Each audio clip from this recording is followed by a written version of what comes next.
morning, everybody. Hello. It is Friday. Man, we made it. Last day of the work week. Get up, guys. Come on. Get up. Get up, baby. Get up, baby. Time to get to work. Hey, we're almost there. We're almost there. The work week is just about done. Hey, you know what? Half-ass it today. Just be half-ass at work. We have your permission? You have my permission. I want you to. Finally. I want you, not you guys. Oh. But for those listening, just half-ass it today. Nobody's paying attention. No. You just made a lot of surgeons happy. Just do today. You know what it is? Minimal effort day. Just get by. Because you got plans this weekend. Yes, we do. We got plans this weekend. Things are happening this weekend.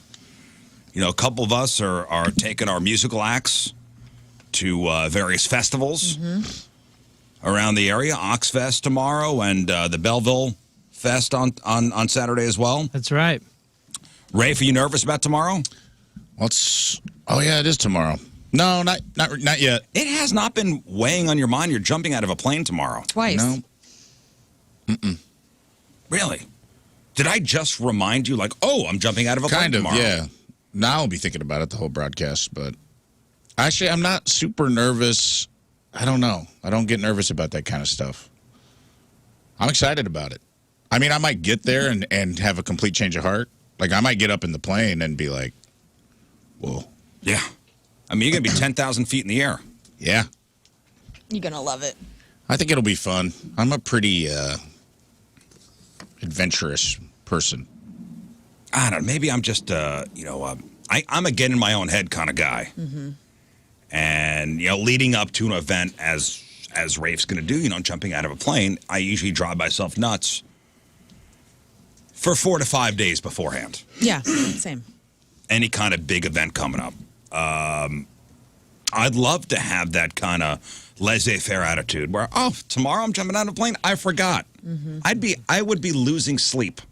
Probably, yeah, I was going to say, that's probably the safe way to do it. It's to kind of not think about it and go, oh my gosh, that's today. That's great. I wish I had that. I wish I had the ability to do that. Yeah, you got to pace yourself one day at a time. I've been trying to instill that this year because otherwise I'll take on the whole year of plans and just worry about all of it at once. And so now I have this new thing where I don't really know what's going on a week out.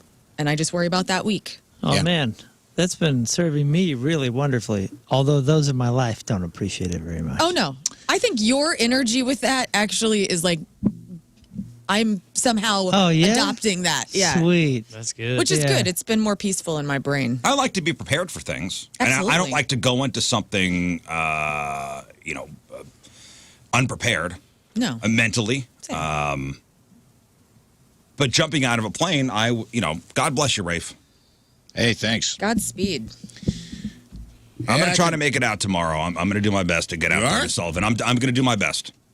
You want to go up? No, 100% no. Will you be emphatically worried about him? Will you take on the fear for him and yourself? Yeah, what do they call that? An empath? Yeah, you're an empath. That will take on somebody else's Emotions. stresses and emotions? Yeah.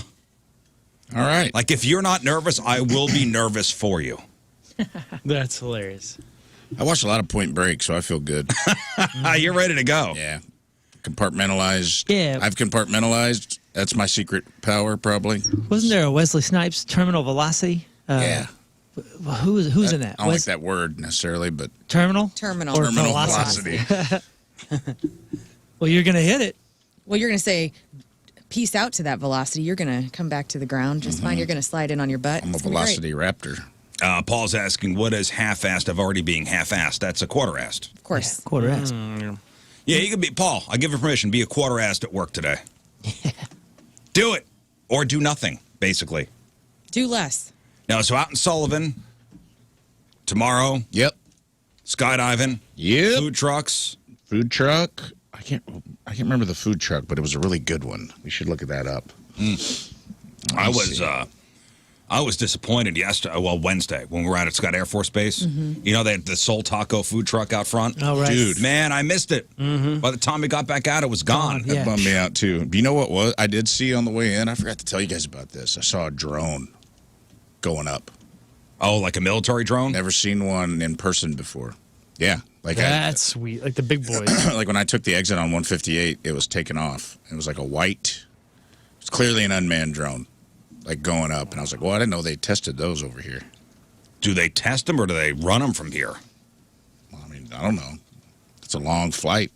Because somebody told us, so where we were on the Air Force Base, like we're on the... Messy Betty's Smash Burgers is the food truck that will be at skydiving, by the way. Messy Betty Smash Burgers. I don't like that they chose Smash Burgers when I'm jumping out of a plane. That seems a little on the nose, but that's fine. You know what? I'm getting a little nervous now. Yeah, you'll be fine. So at Scott Air Force Base, so where we were at the, the PX, the exchange. Right. That's one side of the base. The other, the military, the real military side, I'm sure some wild stuff goes on there. Yeah. Like top secret. We need clearance to see things. I don't know. Yeah, it's weird they don't let us in that side. Yeah. Crazy. Oh, Next time. Somebody said it would have taken at least a half hour. Because Soul Taco, when they're on base, is so popular, long lines, and they're taking their time to make good food. Obviously. Sure. Yeah, that's great. Well, when we pulled up, I was like, oh man, Soul Taco. I'm going to get some on the way out. They said you wouldn't have had time. By the way, the podcast went up yesterday for the military appreciation broadcast. Yeah, including the video. And you can see the creep guy in the back that was mean-mugging all of us. I took a video of him during your farting story. Yeah, I watched my farting story yesterday, and he is appalled with what he's hearing. Is that what it is? I was saying on playback. Have you figured out like what the issue was? Why was he just? It was us spending 40 minutes talking about passing gas. And that causes. Was he upset or was he disgusted? But was he riveted? That causes a lurk. Yeah, clearly he was riveted. I mean, if you're lurking for 30 minutes, he was lurking hard, man. Yeah, he was a lurker. He looked like the older dad from the American Chopper, the Tuttles. He had like the handlebar.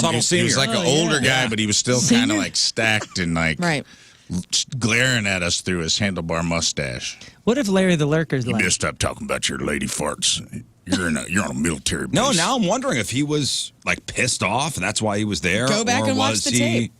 Or was he riveted with our conversation? He couldn't move. I think he was pissed. Someone emailed me from the base. One of the fans that was there, that's stationed there, one of the airmen said that a lot of old guys come on base and just hang out.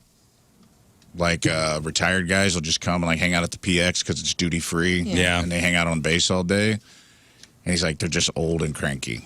And like, I was gonna say, what if that guy has like some crazy high rank? Like, what if that's he did not. General Lurker Larry? He was not. He did not. I'm willing to go out on a limb on that one. Captain Creep. He wouldn't have passed the military tape test. Oh, I get it. So it'd be like going to like a VFW hall, like a place to hang out. I don't even know. He may not even be prior service. He may just be like an old dude that likes Starbucks with no tax. You know what I mean? Like, yeah, I understand. The PX is like a duty-free zone. Because yeah, but you need a pass to get in. Right. But you can get a visitor's pass. You don't. You can? Yeah. Well, we did. Yeah, but we had a reason to be there. Yeah, but they didn't ask that. Yeah, but they had to put our names prior to, like our names were left at the visitor center. Well, maybe he's a veteran and there's some sort of, you always can come by. I don't know. You can get a regular visitor's pass at Scott. You don't have to have an event. You can just come hang out. As long as you apply. I love going there, man. It's just the fact that it's a city with everything you need right there. It's amazing. It is. So, hey, if you missed the broadcast, us talking for 40 minutes about farts with the Fast Lane, special podcast up there, the video podcast up there on YouTube. And it's Friday. And yes, some people from the healthcare industry are checking in saying, we can't half-ass it ever. Okay, I'm only kidding. You could full-ass it, all right? Anybody got some pots and pans I can beat on for the healthcare professionals? You could full-ass it. You have to full-ass it, okay, healthcare people? Do you guys want good news or bad news? These are my Friday leftovers. Let's start with the bad stuff. news. Yeah, I'm with Lern.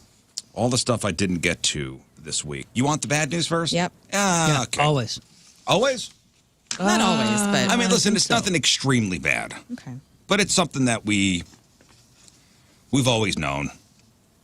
So, J.D. Power They put out And their, associates. J.D. Power and Associates put out their annual airport satisfaction survey this week, and it's their 19th annual report. Lambert's number 1. And of the 27 North American airports in the quote-unquote large airport category, of the 27 airports that J.D. Power and Associates had on their satisfaction survey, Lambert came in at number, go ahead.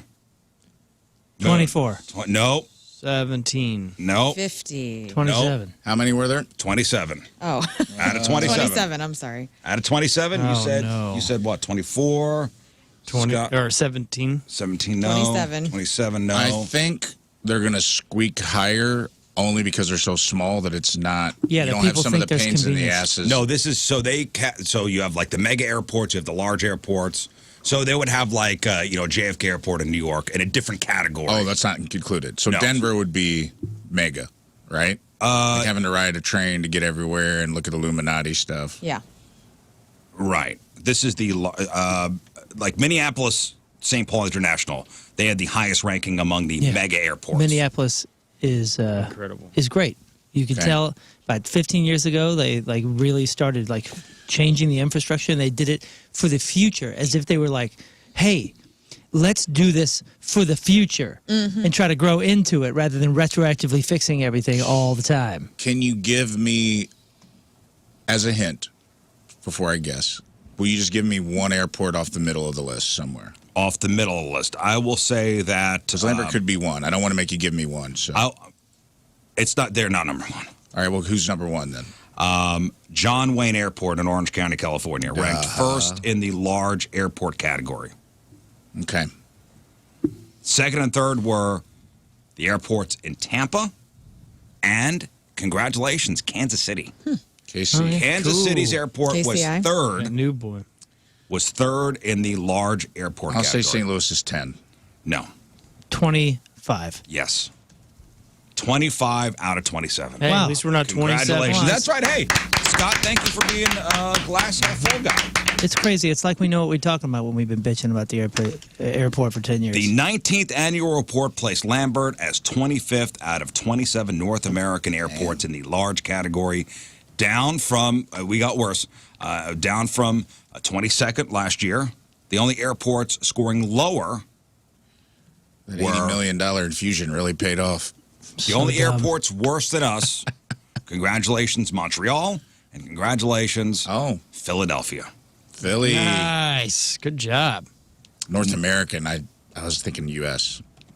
Two places that are not known for their hospitality. Saskatchewan. Montreal and Philadelphia. We're supposed, Philadelphia is like anti-hospitality. I mean, if you don't know, how to run Their Philly. hospitality is no hospitality. right? It's kind Montreal's of French. So it's kind of their Mhm. it's kind of their thing. But we're supposed to be known as like Midwest manners and Southern hospitality and this whole thing. And dude, the reason that I sound smug with this is because I freaking care, and it's our business card. People come through. This is fly through country.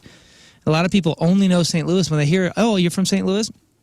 The only thing they know is what they heard on the news 8 years ago from Ferguson, and then their experience in the airport, which is total crapola. Well, the survey measures overall passenger satisfaction with ease of travel inside the airport, level of trust, terminal facilities, airport staff, food, beverage, and retail, and the arrival and departure experience. Now, the good news is, the silver lining here is, and this is even what J.D. Power puts in there, like put in our little box, saying that we have plans for a $2.8 billion overhaul in the next couple of years, including consolidating the two terminals into a single new passenger concourse, a new main garage, road improvements, one large security checkpoint replacing the current two, a wider concourse, improved shops and restaurants. Yeah, right. How are they going to pull that off? How are you going to do that with an existing airport that's like that? I mean, Well, listen, it's going to suck. It's going to suck while they're doing it. I'm And they still. should start in 2026 is what they say. I'm still of the mind that they should just do away with it and start anew at a new place like Denver did. Denver's like, listen, Makes I know no sense. I know this is going to be out of town, but we're going to make this thing huge. We're going to make it a hub. We're going to make it a reason that other people will want to come to St. Louis and stay in St. Louis. Like, pick a place. I mean, there's so much room. I hate to say over the river, but you know. I don't know. When I fly into a city, I think the worst airport experience I've had in the past 2 years was flying into Charlotte, and they're going through a lot of construction. So it really is a pain in the ass. Like, it really, things are closed, things are crowded. Right. It's terrible. But when it's all said and done, it's probably going to be cool. Yeah. LaGuardia Airport in New York just went through a giant overhaul. And while it was being done, it sucked. But it's done now, and it's freaking awesome. It's much Really? better. It's nice? It was falling apart before. Oh, it's nice now. So as I said, John Wayne Airport in Orange County, California, ranked first in the large airport category. Second and third, Tampa, Kansas City.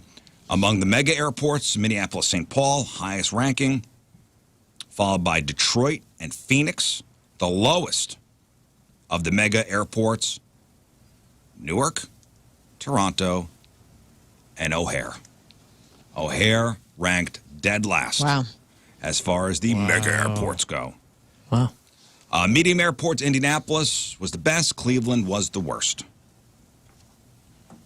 So we did not do well, but there is a glimmer of hope for the future. But starting in 2026, when hopefully this construction starts, it's gonna blow for a little while. You said 2.8 billion?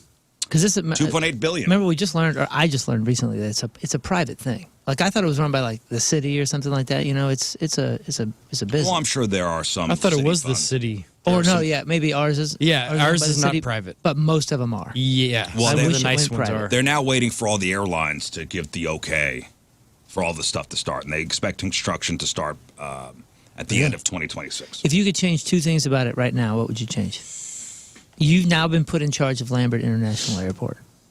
What would you change? What would I Or change? what do you think you could change? Because I know the first two that I would start with. I would change the parking situation. Oh, okay. That's right a tough now. one because it's just not that much. Oh, I room. know, but they said they're gonna update the parking situation there. I would I put a little more retail in there. Oh, all right. I would update all the gates as far as comfort and seating. Yeah. I would streamline the luggage situation because luggage there seems to either be hit or miss when you're getting your luggage. Sometimes it's out there in 5 minutes. Sometimes it's out there in 50 minutes. There is zero consistency, and the oversize, they never know which one it is. You ask somebody, and they're angry that you're asking them.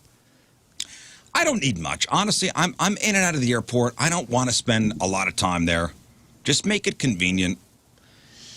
You are, but not everybody is. Yeah, I mean, The we first have to be thing I would do, delayed. you know how sad it is when I get off the Southwest terminal and have to walk like down where you gotta like walk down the long hallway to the last gates, Yeah. and they got all those red St. Louis rocking chairs facing the windows, and you're staring at a freaking highway overpass. The view is dog crap, and I go, why are these here? There's people like sitting in chairs looking out the window, like. Well, welcome to St. Louis. And it's literally like just Highway 40. It's just like you're looking at like concrete. You know what it is? It's like you see overpass. people rocking there like they're in the loony bin. Yeah, it almost Just seems like like staring yeah, out- yes, it staring almost out seems into like nothing. I want to serve them pudding.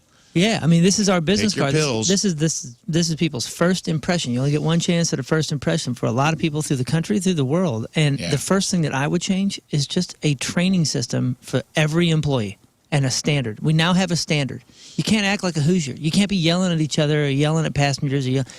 Like every time I land in St. Louis, it's instantly apparent, oh, I'm back in St. Louis because staff seems so angry. And I mean everywhere. Not so much TSA, but like just everywhere, from the restaurants to anybody around. I just feel like everybody is in this weird, pissy mood.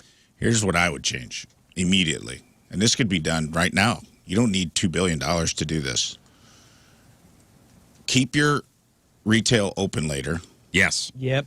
Better restaurants, cooler, more interesting food options with better seating that are open later. So when people get laid over Or they fly in at 6 o'clock, all the gates aren't down. It feels like you're in Escape from New York when you land in.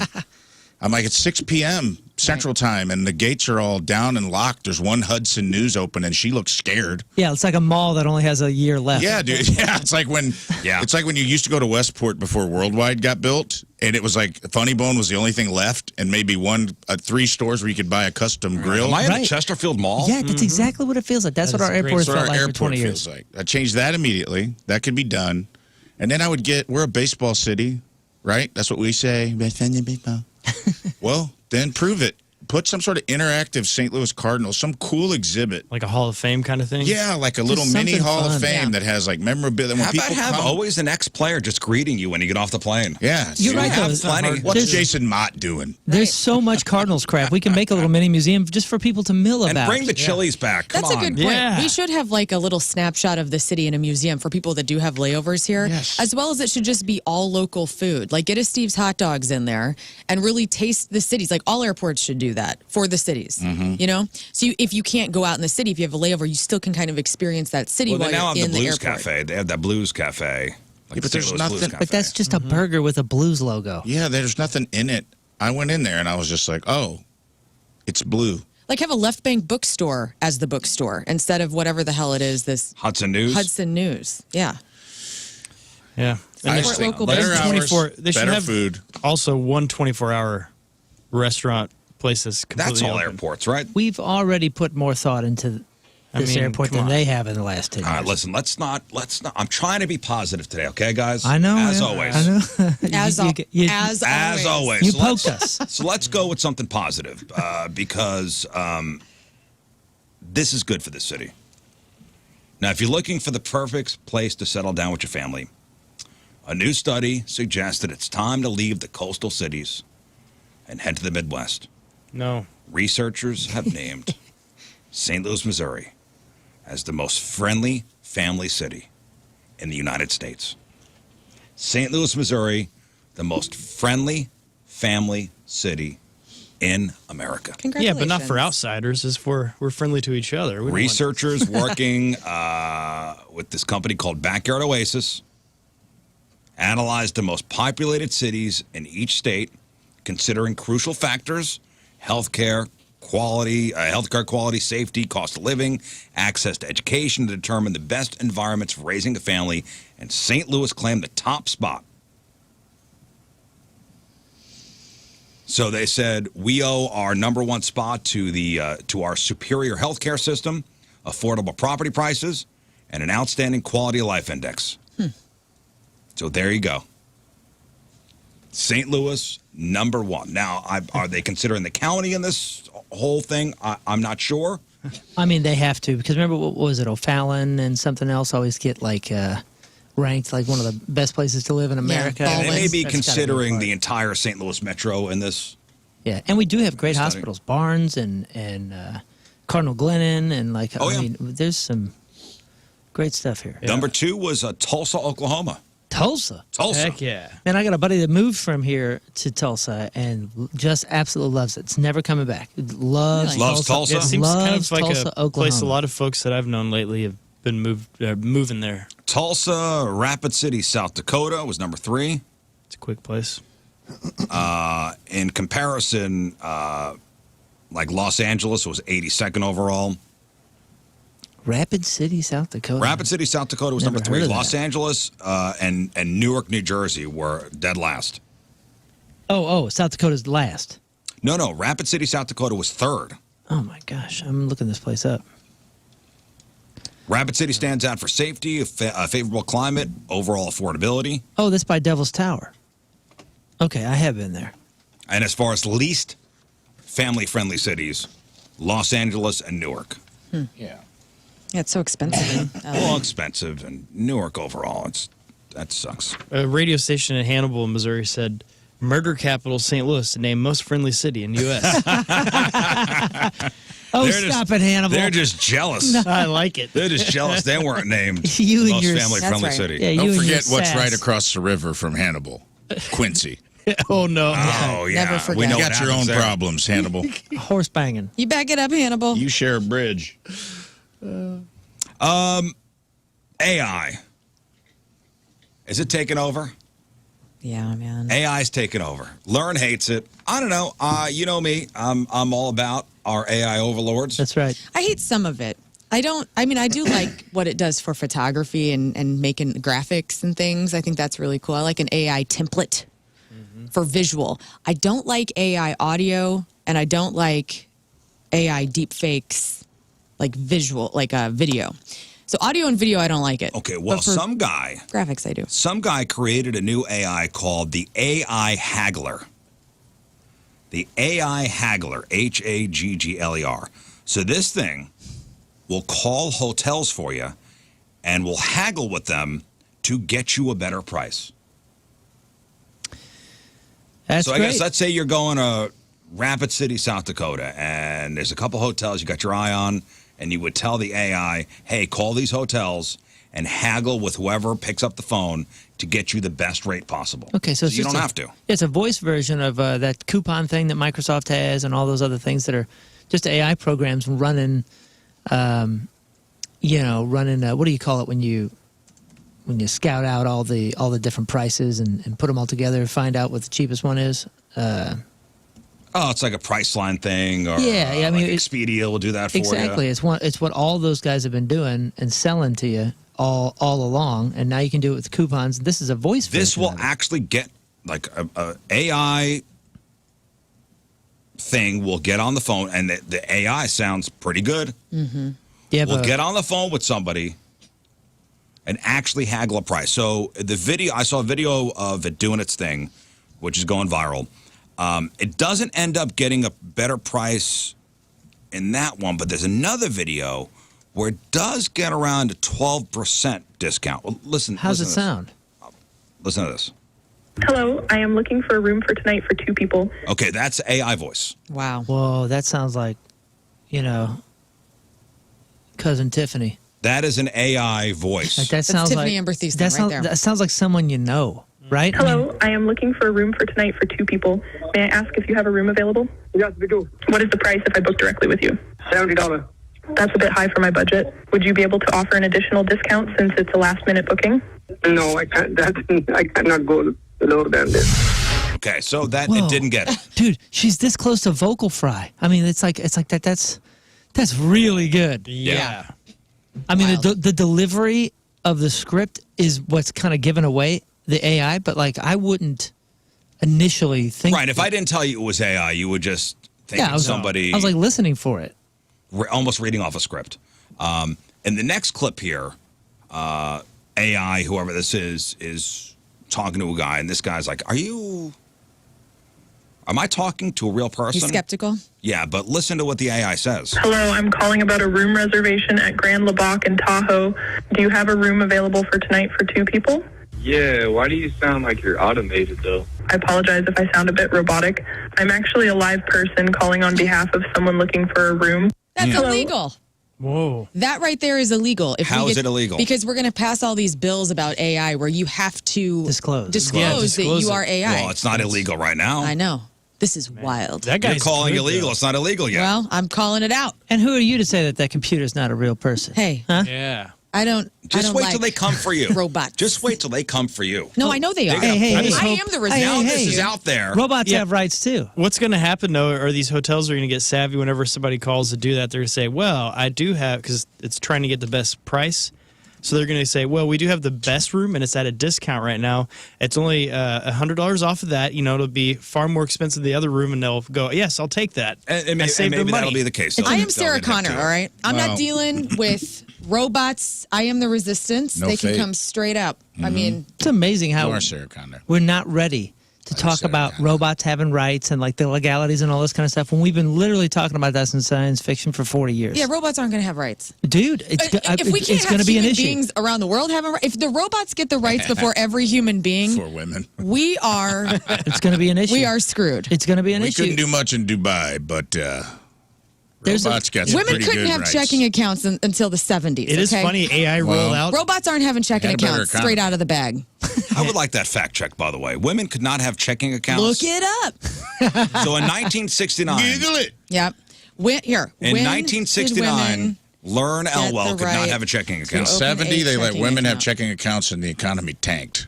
Women in the United States gained the right to open a bank account on their own in 1974. Damn. See, my grandma was the manager of a bank. That's why I'm confused with that. This is why so many people, like your grandparents, had to get married. Like your grandmas married your grandpas because they couldn't do jack squat. They couldn't have a mortgage or a bank account unless they had a husband. It sucked. I'm so glad I was not born yet. 1974. Yes, man. It was the Equal Credit Opportunity Act. 74. So in 1973, if my mother went to the bank, she could not get a checking account? Or is this a law put in place that would eliminate any discrimination? This was the Equal Credit Opportunity Act. Made it illegal for financial institutions to discriminate against applicants based on their gender, race, religion, or national origin. Okay, so maybe a small bank would not allow a woman to get a checking account. In the 1960s, women gained the right to open a bank account. Shortly after, in 1974, the Equal Credit Opportunity Act passed, which was supposed to prohibit credit discrimination based on gender. So there's a whole article about the history of women and money in the United States. Still, the 60s is super late. Way too recent. If that's like when you could actually open one, and then they had to, and then people still wouldn't do it, so they had to pass a second. What I'm saying is, yeah, so maybe in your own name. Maybe you could, like, I could walk into a Chase, or, a woman could walk into a Chase, and Chase Bank would give you a checking account if you're a woman, but there were other banks that were like, no. You had to have a cosign of a man. Right. Wild. Well, right. Like, it's like right now what's going on when restaurants are like, I don't want to serve you a cake for your gay wedding.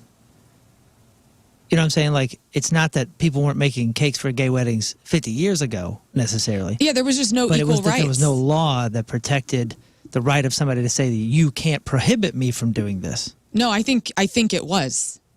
Like, again, we will deep dive, but it was very. Find out. I like that you guys are trying to act like this wasn't happening. Like, why are you? We're not acting anything. We're just saying, like, I don't think it's as black and white as a woman couldn't have a checking account before 1974. It sounds wild, but That's what you said. A woman could not have a checking account before 1970. That is what the history says. Without a man co-signing. I could not just go. My father would have to co-sign my. I'm asking for a little more detail on it. That's it. Yeah, I'm not mad at you. I'm not mad. You I'm are raising mad. my voice. I'm frustrated because it's wild that it took us, whether it was the 60s or 70s. It's just amazing to think about that. And that's something that you don't get taught about in school. Like, I don't remember my American history teacher discussing, or my financial teachers discussing. Women were not allowed to open a bank account in their own names in the 1950s. Yeah.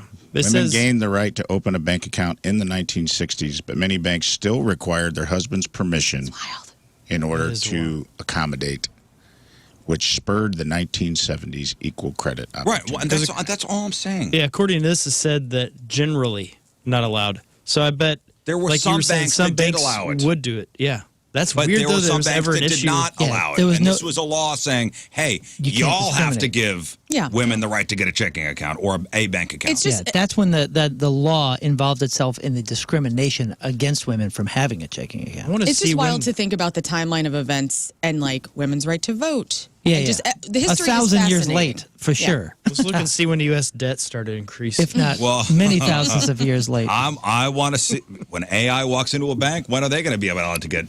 I'm telling you, that has been explored in a lot of these movies. I mean, what was it? iRobot was Sonny, and he had like a, consciousness, and they whatever with that. There was some show too about cops being half robot, half humans, and like some of the humans hated the robots because they were just soulless robots, but some others were like they're supposed to be we need tolerance, and they're a part of our society, and like the whole argument was spurred. And I'm telling you, we've been talking about this in sci-fi for 40 years, and now we're all like, oh my God, what should be legal? They're going to call the hotel, and the hotel's going to have AI. And it's going to be like, I would like to book a room, please. Okay, what room would you like to book? Yeah. Are you making fun of me? How many hotels can you call now that actually have a human at the other end of the Very phone when few. you're trying to make a reservation? Yeah, automated. I mean, an automated system automated. is AI, is it not? Yeah. I just think it's amazing that we will be leaps and boundsing for a robot that is not an actual human soul. It's just strange to me that we would be like, okay, we'll give these bots all of the luxuries of having a life, but we still haven't done that with human beings yet, like across the board. That's all I'm saying. Like, Yeah. it doesn't make much sense how we're just jumping to AI has rights.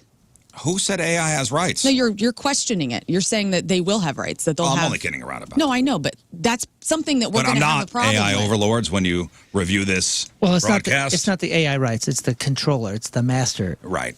And the rights that they will have to pass it off I'm as just going to something ask that it you may be guys, not. if you had this opportunity to use this AI bot to get you a better price on a hotel, I'm would doing you it. use it? Of course. Heck yes, I'm using it. Of course. I mean, the key to business. I'm not going to get into this whole conversation about AI rights. You're already in it.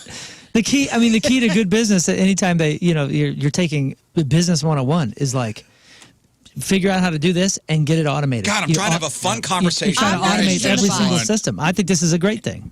You guys just want them to call and be like, why do you sound automated? And you want them to be like, busted. Click. Totally busted. Bye-bye. No, if somebody said, hey, Scott Rizzuto, you could get a cheap hotel, but you have to use this AI to do it. Hell yes, I'm doing it. Yeah. Yeah, Because AI, too, can start doing a thing where it's like, I know what you searched for last night.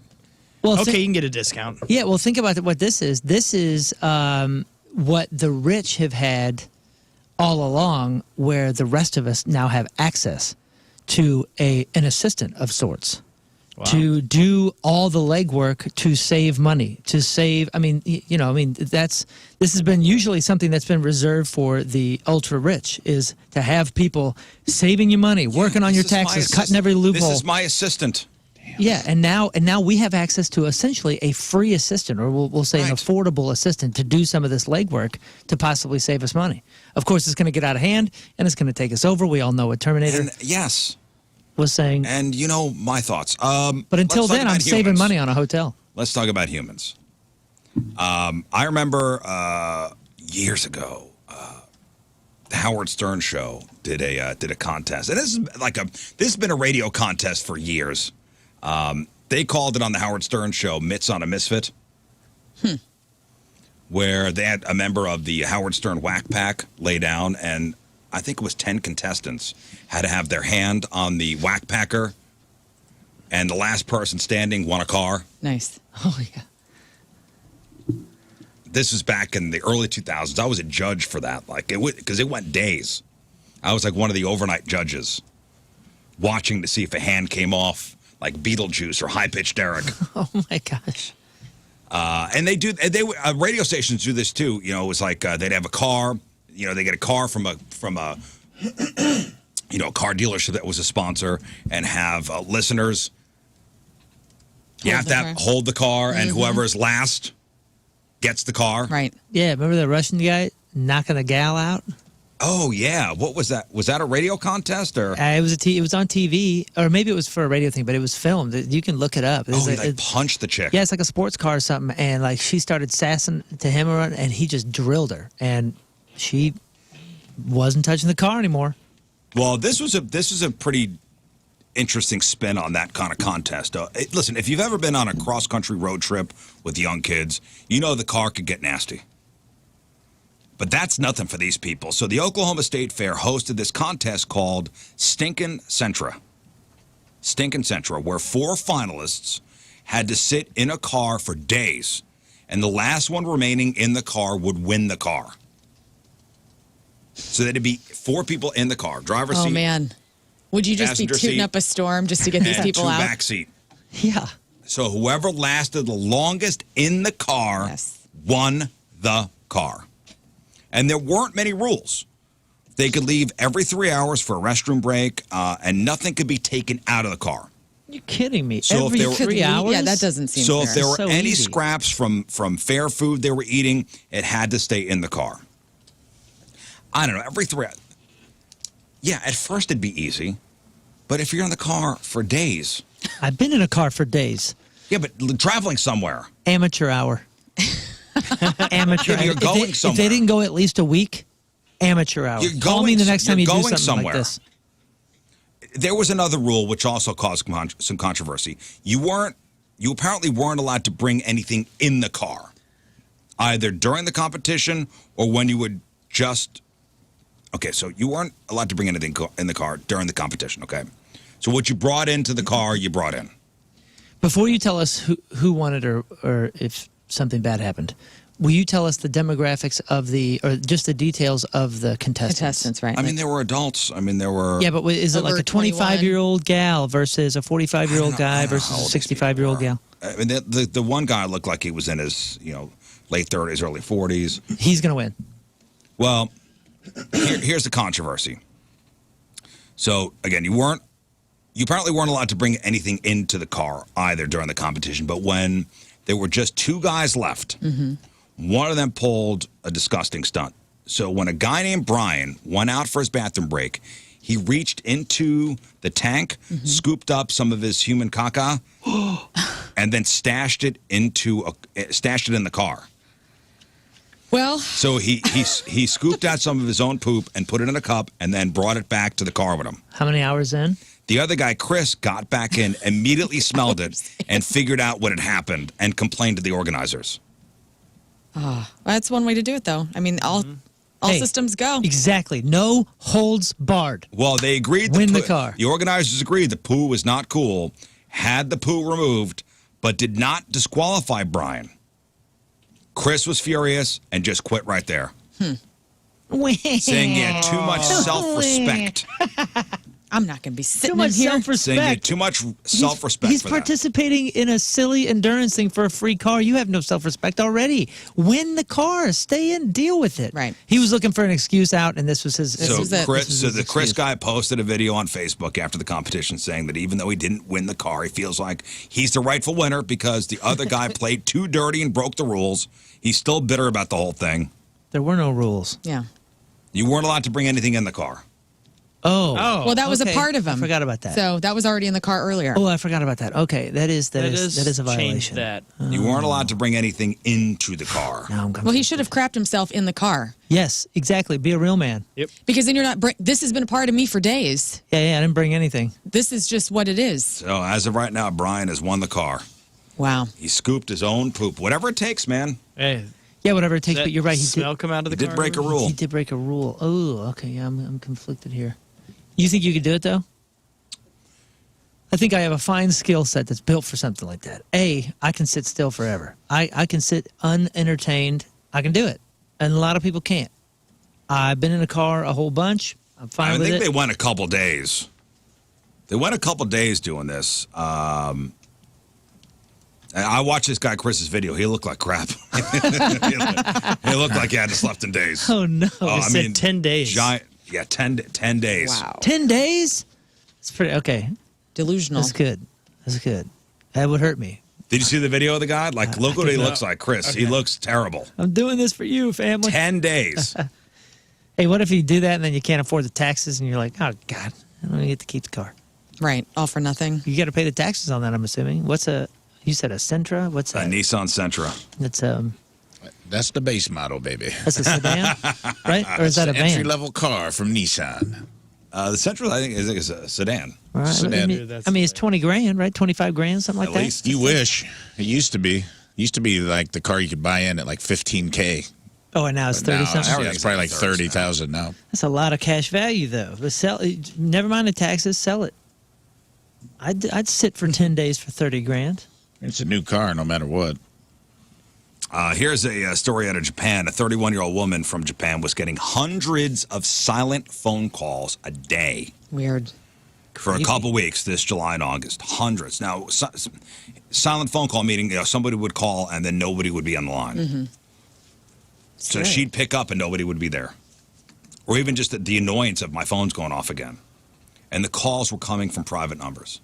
Different numbers each time? Either blocked or different numbers. So the woman is married, so she obviously told her husband about what was happening, and he was what she described as indifferent.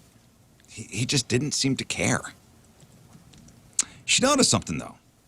The call stopped whenever the husband was doing something, like either sleeping or gaming or spending time with her. While they shopped together, she carefully watched her husband and realized the call stopped entirely when he was not using his phone. Remember, she's getting hundreds of phone calls a day. So she wound up going to the cops. And the police started an investigation and found that, yes, it was the husband making hundreds of phone calls to his wife a day with nobody on the other end. The call is coming from inside the house. Literally. He made all these calls using private numbers to hide his identity. Now, here's the thing. They appeared to be a happy couple. No known issues. Butt dial? What was his motive? He wanted to annoy her and try to fix the situation to be the hero. No, his behavior stemmed from jealousy and possessiveness. Oh. Triggered by a past incident where he saw his wife once having a conversation with another man. Oh, my. Feeling threatened, he resorted to making these silent phone calls from a private number as a form of emotional punishment, despite claiming that he loved her so much. What a jackass, dude. And in Japan, there is a law addressing this particular thing, addressing emotional distress through nuisance phone calls.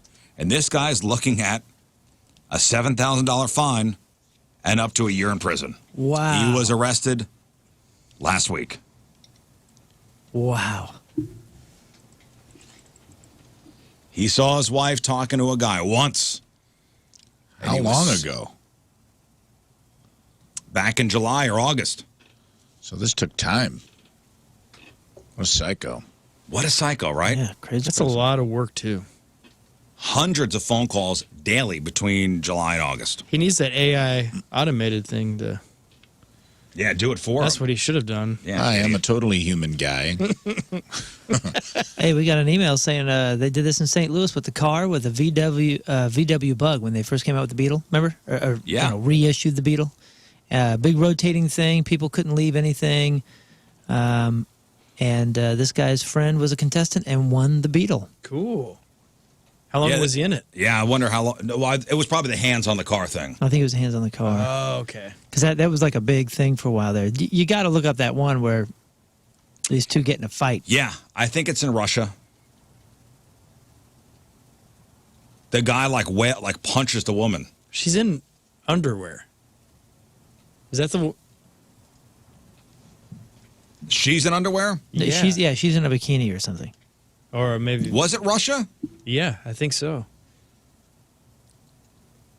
Why do I think that's a very Russian thing to do? To punch But did he get? punch a gal? Because I just watched the video. I know. Whatever it takes to win. It doesn't even look like he got in trouble. No, I don't think so. No. So.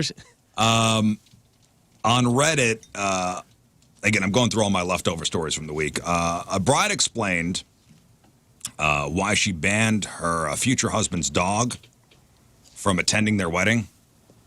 Anybody see this story? So she says, my fiance has a dog that he absolutely adores. He's had the dog for 10 years now. I love the dog too, but recently we've been arguing about whether the dog should come to our wedding. The venue they chose does not allow animals other than service ones. She says, the wedding is a big, important day for me, and I want everything to go smoothly. We've spent months planning it and don't want to worry about a dog running around during the ceremony or barking or causing chaos. I also feel like the attention should be on us, not his dog. But he insists that the dog is part of the family, and he says if the dog can't come, it feels wrong for him to get married without his best friend there.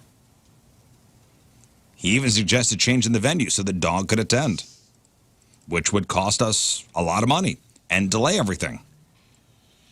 Who's in the right here? Well, I will defer to Scott first. I was going to say, if it's truly his best friend, he would have an understanding and let him go to the wedding without him being there, you know? That's a what good the dog point. would think. You just go ahead, buddy. Go get married. It's okay. I'll give you a treat. Yeah, just give me a treat when you get home. Yeah, that's all I Give me want. something good. Learn?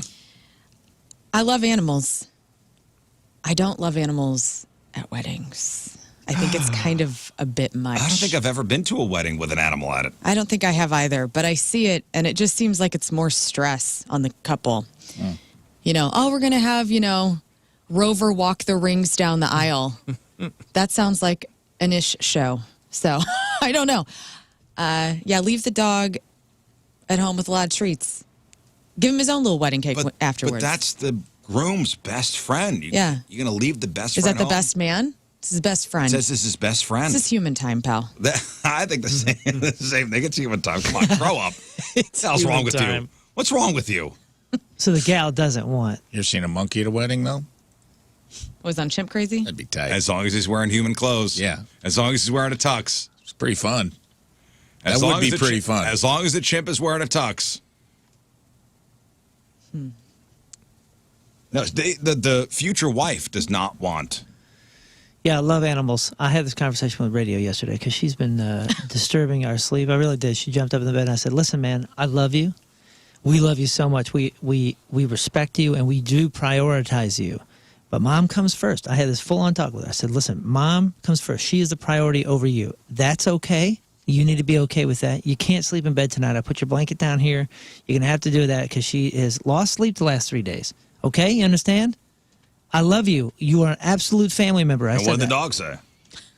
Okay. Okay. You're right. Well, in this case, he wants to change the wedding venue. He wants to pay more money, delay the whole thing just because his dog. Freaking marry your dog then. What are you doing? There you go. That's what we're looking for. That's what we're looking for. Here it is, ladies That's and what we're gentlemen. looking for. Rafe, who's in the right here? On the animal? Yeah. I mean, I'd say leave him at home, probably. But I think you should leave your kids at home at a wedding, too, so. That's how I feel. Adults-only reception. I agree. I think kids are okay at the actual ceremony. Yeah. Reception is adult time. Yep. Yeah. So if I'm going to tell you got to leave your kid at home, I think you got to leave your dog. Yeah, you leave your dog home. Yeah, because you know what? I love dogs. I don't hate kids. I just think maybe the first hour, there needs to be a cutoff. Like, hey, an hour into this, they can hang out, they can eat, they can be there for the father-daughter dance or the bucket dance or whatever the hell you do. And then get the kids out of there. And get them out of there because it's time for everybody to get drunk and cut a rug. Right. It's going to be collateral damage. Cousin Scott, after the dessert, he likes to put his tie on his, like Rambo. Mm-hmm. Mm-hmm. Also, what a racket for somebody to have the responsibility for the dog that day. Because it's not the couple. The bride and groom are going to be focused on each other, or at least they should. That's their day. So now you're imploring somebody else in your family or friend, hey, can you watch my dog? Dog is a part of forever, and that's awesome. Mm-hmm. This is one day. You can't leave your dog with a sitter or at a no leash needed for a day so you can marry somebody. Somebody else wrote, it's totally reasonable to want your wedding to go smoothly, and it's fair to expect the event to align with the venue's rules. Yeah, grow up, man. What are we talking about here? Unless it's like a certified, animal for service. Like I get if it's like an Aussie. But aside of that, that's ridiculous. You're marrying a child. You're marrying a child. Don't do it. Somebody said compromise and do a wedding-themed photo shoot with the dog. Yeah. Get dressed up, dress the dog up, grab a bouquet. I'm fine with that. Do a photo Take some before. memorable Yeah, photos. that's Get brilliant. some of the shots That's printed brilliant. and put them, at the guest sign-in table. we did Photos that. are great. We did the pics with the dog. It's perfect. It's adorable. Grow up. Marry the dog. That's a good point. I'm not even opposed to him bringing the dog and having the dog in the wedding, but I'm opposed to him not taking her desire to not have the dog there. You know what I mean? What a weird hill to die on right, that day. like you're prioritizing yourself over you're entering a marriage. Like, show some selflessness in the moment. Also, every bride is always a bridezilla when she has an opinion about literally anything. And then we go top shelf with the judging of women as brides. My guy called it bridezilla because I was like, I had a very specific vision I wanted for my wedding day. My family hated me. Well, I mean, I just really want to make this day beautiful in my way. It's my day. And traditionally, with them. in our culture, in our society, traditionally, this is the bride's day. It's emphasized as the bride's day. How are you going to prioritize yourself, your needs, and your dog over your future bride here? That's come on. Yeah, Don't be red silly. flag. To be fair, the only person I ever heard refer to you as Bridezilla was another woman, which was your sister. Yeah, that's what I mean. My family hated me because they wanted control. She said that's where your too. fight stemmed from. Oh, yeah. She I said was you were in mad at my Bridezilla mom. My mom wanted to bedazzle everything. I go, Ma, it's just not my style. She got really butthurt about it. My sister as well. She was like, They wanted to bedazzle everything? yes. Like what? That's grounds for Bridezilla. Like the bouquet and Like, my mom just loves sparkles on everything. And I love her. That's great, man. Sparkle the hell out of your own shirts in your own life.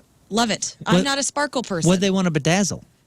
Like the Groom. The vibe. Yeah, they wanted to bedazzle Tim. There was very, we had like a space and surprise here, Dane, like a very astrology theme to our wedding. Like instead of table numbers, you had a constellation on, that's what you had to go find, okay, as your table. I'm at Sagittarius. All right, yes. I'm at table And they Leo. sparkle. Orion's belt over And I there. made those. Did you put people in their birth houses? No, I wasn't that good. I was like, wow, that'd be crazy. That'd be amazing. It'd been cool to see how many fire signs were in the room. But no. Oh, the party's over there at the Aries table. Libra. The Aries are all fighting one another. No surprise. So I got called a bridezilla, and it wasn't even me being mean. I was just like, hey, this is just how I would like this to look, you know. And that's what you're supposed to do. It's your freaking day. Yeah, man. I paid for the stuff. I tried to be nice, but it's your wedding. You hope to only get married once, and you want to go all out, you know? That's where things get really rough, is when someone else pays for it. When a father-in-law or a mother-in-law pays they for it. hold that over you. Well, yeah, and then you want to do your design with their money. I've seen a lot of weird fights. And my mom participated in payment, but we did it. We paid for like the other half. You know what I'm Right, saying? yeah, yeah. It was not her paying for everything. All right. And finally, fall starts this weekend. The Northern Hemisphere is saying goodbye to the last days of summer. It's about to welcome fall. I'm excited. Here we are. Every year, the calendar is marked by 2 equinoxes and 2 solstices, which mark the beginning of the seasons. Now, the solstices correspond to winter and summer, while the equinoxes indicate the beginning of spring and fall. In the Northern Hemisphere, the winter solstice takes place in December, the summer solstice in June. As for the equinoxes, the one for spring occurs in March, while the autumn one arrives in September, just a couple days away from welcoming the new season. So when does fall 2024 start? Sunday, 7:43 a.m. St. Louis time. This Sunday. Sunday, 7:43 a.m. St. Louis time. The third season will then begin, lasting until Saturday, December 21st, when the winter solstice begins. Now, obviously, this phenomenon only affects the Northern Hemisphere, since the Southern Hemisphere, the seasons occur in opposite directions. So when we welcome fall here in the U.S., countries in the Southern Hemisphere celebrate the arrival of spring. Because the planet is spinning in the opposite direction down there. Yes, that's it. That's it. That's science, buddy. Exactly. That's science. I paid Now, attention in 3rd grade. after the spring equinox, when do we have to change our clocks? In the Northern Hemisphere, after the spring equinox, the Northern Hemisphere tilts towards the sun, resulting in longer days and more sunlight. However, when the winter solstice arrives, the effect is reversed, resulting in fewer daylight hours. So to take advantage of natural light, the U.S. observes 2 time adjustments throughout the year. Daylight saving time and standard time. Although summer ends on September 22nd, which is Sunday, resulting in fewer daylight hours, we still got daylight saving time for a couple more weeks. So the first Sunday in November is when we change the clocks. And it's a fallback, gain an hour. Fallback, yes. The best. Yeah. Looking forward to it. That's the next November holiday. 3rd at 2 a.m. is Yeah. when we'll fall back. Oh, after Halloween. Why did I think it was before? Nope, November 3rd. 2 a.m. is when we fall back. 2 holidays that week. That's very cool. Halloween and then an extra hour of sleep, because that's a freaking holiday. I mean, you wake up the night before, you're just like, ha, yeah, tomorrow. It's like a day off of school. You're going to Chicago. Yeah. I'll be in Well, when Chicago. is Halloween on a Thursday? It's on a Thursday. I'll be off. I won't be here to dress up with you guys for the Halloween broadcast like we do. Man, like we do every year. Every like year. all those years. You know, Yeah. we've been dressing up. Yeah, I think we're all going to be pilots, fighter pilots. Yep. Yeah. We're going to be Yeah. fighter pilots. We've got the costumes. Top Gun broadcast. Well, we do have our shipwrecked Halloween party I'm at going to be a Ballpark slutty Village fighter pilot. Saturday before. Yes. You're going to be slutty You're pirate? not going to look any Slutty different. fighter pilot. Right on. Slutty So fighter you're just going to Just be going in to a, cut a hole in the back of the The suit? flight suit. Oh, you better not put a hole in that thing. What happened to I know, Flight we gotta Suit get back to it. Fridays? I thought we were supposed to do that today. Oh, man. What happened? She can't find her flight suit. Oh, yeah. Did you find it? Did you look? It's in the basement. Yeah. You Are found you it? sure? Yes. You just didn't Did you wanna put let us eyes know? on it? No, but it's down there. All right, let's do this. And that's brought to us by Hot Shot Sports Bar and Grill. Our Team Rizz member of the day is from St. Louis. Terry Weisar is Yeah, our Terry. Team Rizz member of the day. I'm sorry, Trey. Trey. Did I say Terry? Yeah, Trey. Damn it. Trey. Trey Weisar is our I caught you. Oh, hi, Trey. Trey is a weekly top listener of the Rizz Show, has attended multiple Point Fests and Rizz Show events over the years, loves how much fun we have on the air and all the segments of the show, loves Friday Fail Stories, plus anytime Lern makes fun of us for any and everything. Aw. Stoked to be part of the Team Rizz crew and cannot wait to rock his 2024 Team Rizz jersey at future events. Trey Weisar from St. Louis is our Team Rizz member of the day. Get yourself signed up, 1057thepoint.com/Team Rizz. All right, we'll take a break. We'll come back. On the other side, we'll crown the official Craig's Freak of the Week. We'll find out which of the two ads that Lern read yesterday. We'll move on to the quarterfinals for the Freak of the Year playoffs. Also, we'll get into crap on celebrities and a little more detail, and I read this article. So what went down at a Diddy freak-off party? Your typical Diddy freak-off party. What happened? I imagine there were a lot of dips. Hummus. Yeah. Not Salsas. a lot of bean dips, though. No. Steer clear of the beans. No, it's 7:10. It's Friday. First look at the traffic and weather. Moon coming at you. Traffic is brought to you by Worldwide Technology Raceway. Experience the thrill of nitro-fueled racing at the NHRA Midwest Nationals. Come see your favorite drag racers at WWT Raceway from September 27th to the 29th. We got a left lane block due to debris on the road 170 northbound at Airport Road. Further south of that, we have a right-hand shoulder block due to a stalled vehicle 170 northbound at Natural Bridge. Point forecast, 40% chance for some scattered thunder showers in the morning. High of 92 for the rest of the day. Right now, it's 72 at the Point Studio. Welcome back to the program. Phone number 314-624-3833 or 618-398-3833. The Mick Ultra Studio Cams. 1057thepoint.com/Rizz. The socials at RiZZ Show. Your emails, RizzShow 1057thepoint.com. Friday Fail Stories, Rafe's E Memoriam, which you don't want to miss today. I hope we get to this new game. Yeah, me too, No, man. we're going to get to it. If not, No, we're going to get to it. It's I like your manifesto, dude. Positive thinking. going to be good. Also, I'll talk to our buddy Joe Litvag from the Evolution Fest today. Give you all the details. That's next weekend. Sorry. Are they replacing Jane's Addiction? I don't know. We'll find out. He's got an announcement. Oh, he does? Yeah, I just walked him in. Got a little scoop. People are not going to want to miss this. Yeah. Oh, really? I don't know what it is yet, but he's like, Oh, okay. I got an announcement to make. Okay. I'm excited. All right, me too. I want to make an announcement. This cracker ain't slouching. Jane's Addiction ain't coming. Well, I saw Limp Bizkit's going to be opening up for Metallica next year. Yeah. I guess Metallica's doing another run. Of the M72. Yeah, and they got Limp Bizkit opening for some of the shows. That's sweet. Yeah. That'd be a cool show to see. I want to go. All right, we do have some work to do, guys, so let's settle down. Craig's Freak of the Week. We are in the Freak of the Year playoffs, so we are in round number 2. So Lern yesterday read 2 ads. So 2 ads that got through in their respective weeks when they were first read, then got through round number 1. And here we go. One of these ads set to move on to the quarterfinals. Was it Jamie Lee Pubis or was it Robert Plant? Who will move on to the quarterfinals? And based on your votes, with 59.3% of your vote, moving on to the quarterfinals. Congratulations to Robert Plant. If you would learn. Plant me, man for man, 49 years old, Newfoundland. I want you to plant me and then plant me. I love plants. Like I'm obsessed and identify as a plant. I'm looking for a cool 420 friendly partner who will treat me like their little fiddle plant and give me more than just their green thumb, wink, wink. I want you to plant me in the ground up to my neck and then water me the old-fashioned way. Use me as a toilet and make sure I get the nourishment I need. You can dig me up and transplant me as I grow.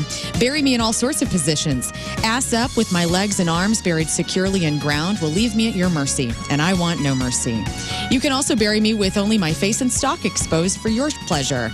I want us both to benefit from our horny little garden. Make sure you pull out all the pubies and keep your little fiddle plant tidy. I have a giant cattle trough and plenty of dirt for us. Looking forward to becoming your favorite naughty crop. All right. Congratulations, Robert Plant. And one more time for Jamie Lee Cubis. No slouch. Good run, but alas, not enough votes to make it to the quarterfinals. This was a tough week. Yeah. It really was. Because those were both freaky deaky. I'm surprised it wasn't closer. Yeah, but now our first quarterfinal matchup is set. Gene Even Wilder will take on Robert Plant November 14th in our first quarterfinal. That's amazing. Wow. What a time to be alive. Right? Right? Sorry, actually, that'll be the third quarterfinal. They're highly seated. Well, congratulations, guys. Don't say seed. Oh, I apologize. Yeah, the Plant next is highly Robert seated. Plant, yes. the next competition will be a one goes on sort of competition again between Randy Waxon Andy Waxon. and Prey Leota. All right. That's next week. Tune in to find out who wins. You guys know the website XXL? Double XL. Double XL? Is that Yeah, it's how a you- magazine, right? Yeah, Oh, it's is a that- magazine. oh, that it's a little website? It's like a hip hop magazine. Yeah. Yeah. It's urban website. So they got an article on there called "So What Went Down at Diddy's Freak Off Party." And here's what they say: the phrase "freak off" is mentioned 27 times in Diddy's shocking 14-page indictment accusing the music mogul of sex trafficking, racketeering, conspiracy, and transportation to engage in prostitution. I mean, some of these allegations are wild. Mm-hmm. What's in this? Somebody said he's under suicide watch now. Well, Yeah, yeah. that's I mean, what they say. with Jeffrey That's weird. Epstein's history, I mean, of similar Will he be Epstein? experiences. Yeah, people get very sad, I guess, when they go to jail. So the government's indictment, unsealed by the U.S. Attorney's Office for the Southern District of New York, paints the disgraced media mogul as a drug addict and sexual deviant who hosted wild, narcotic-fueled sex parties dubbed freak-offs. But what exactly was going down at these parties?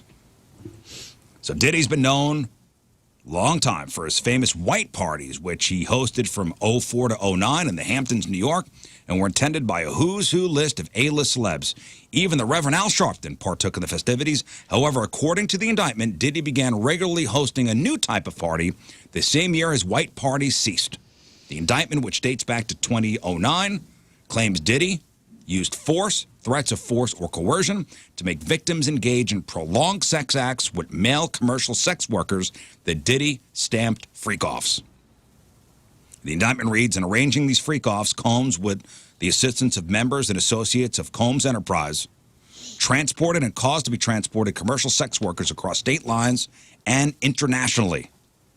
The events were said to last multiple days and involve multiple sex workers.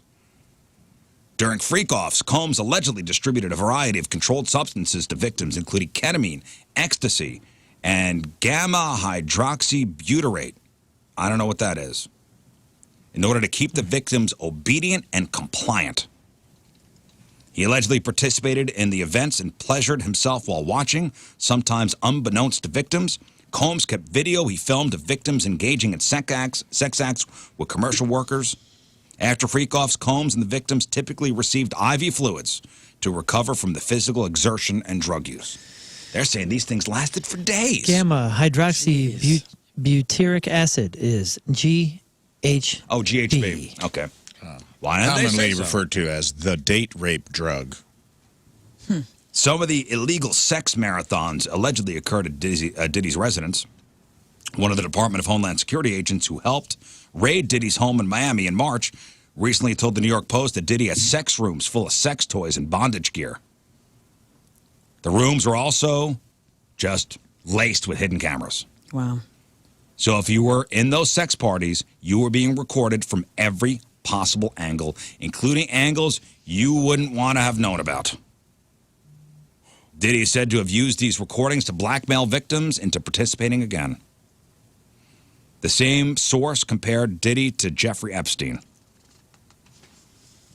The indictment goes on to corroborate the freak-off allegations with the announcement that law enforcement seized freak-off supplies during the raids on Diddy's homes in Miami and Los Angeles.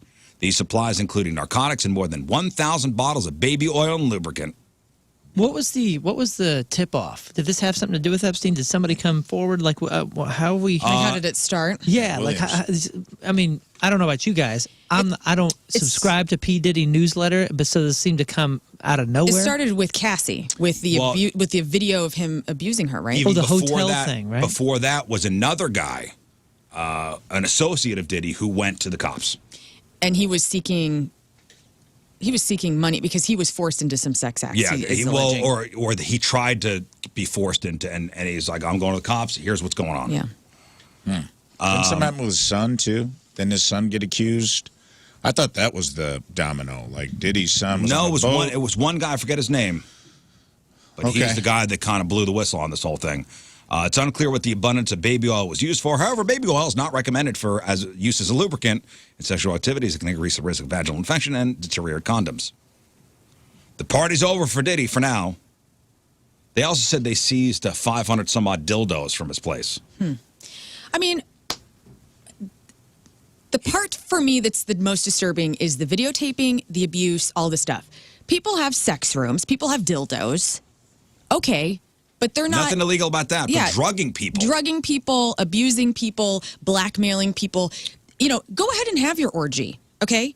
Consensual orgies. We all talked about the orgy at Burning Man a couple weeks ago. The We're orgy cool with dome. that. The orgy dome. We're cool with that. When you are a willing participant, Absolutely. yes. And you know, hey, this will not be filmed. You're not going to be... This is not going to be used to hurt you in any way. You're not going to be hurt. Everything is consensual. There's also all these creepy videos now showing like Justin Bieber as a kid. I got some of that coming up. Palling around with him. There's allegations of Meek Mill, the rapper, like being drugged and Bieber has spoken sodomized. out. That's coming up in Crap On about he just was on Diddy's latest album. And if he would have known all of this, which is crazy, I guess because he was so young, maybe he didn't know because he was not asked to participate. Or maybe he was. And he's lying. Who knows? Speaking of albums, every time one of these things happen, we hear about his spins have gone up 400%. Like where are the album sales right now? I mean, you know, the numbers. What are the numbers on Diddy spins? What songs? Diddy songs? I mean, unless he's a producer. Well, he's on. I'll be missing you. I mean, like I said, I don't Mo subscribe. Money, Mo Problems. Yeah, I don't with subscribe Mace. to That's the newsletter. I don't know. He's got but that's a features. Biggie song. Yeah, like Victory with Biggie.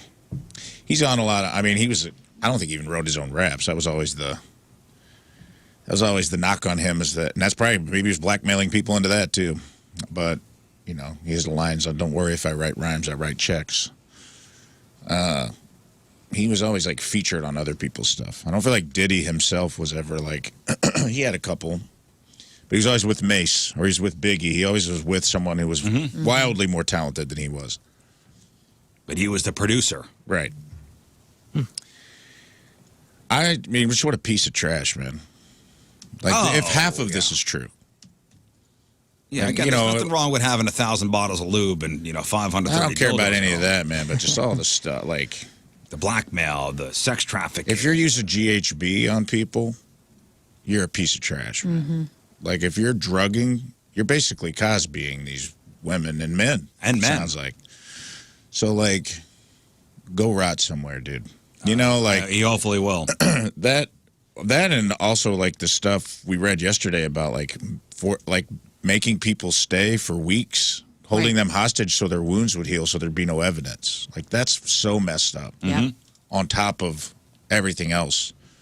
Like, and then using the tapes to blackmail someone who already had that traumatic experience to have to go and do it again. Yeah. Like, man... I know the internet right now is basically just saying he's going to get Epstein. Yeah, that too. But they're all just like, you know, every single photo he's ever taken with anybody, everybody's just getting slammed. Like if you ever took a photo with Puff Daddy, you're on the internet right now, being a part of this whole thing. So everybody, and you know what, the J-Lo stuff. Remember that all went down in the summer. People were like, well, this is coincidental, gnarly timing. Yeah, I saw a thing with Suge Knight. Does he do a podcast from jail? Did you hear that phone? It was like a phone call or something. I think he does a podcast from prison, which is insane to me that he's allowed to do that. What did he say? He said that all that Ben Affleck got out because she was in. He's like, someone showed him the FBI. That the FBI went to Ben Affleck and was like, hey, at their house and was like, hey, this is all coming out. Here's pictures of you. Here's video of you. That's what Suge said? That's what Suge Knight said on his podcast. And Ben Affleck was like, this is according to Suge Knight, who's not the most reliable source, but, you know. Good driver. Dude, I was reading it yesterday, and I was like, what podcast does Suge Knight have? This is crazy. This guy's in prison for, like, murder. And they're like, yeah, but I mean. Everybody's got a podcast. Literally everyone has a podcast, dude. Out of all the stuff coming out is wild. And who knows what's true, what's not. All right, today is September the 20th. Back in the day, 51 years ago, 1973, Jim Croce and his lead guitarist and 4 others died when their plane crashed into a tree while taking off for a concert in Sherman, Texas.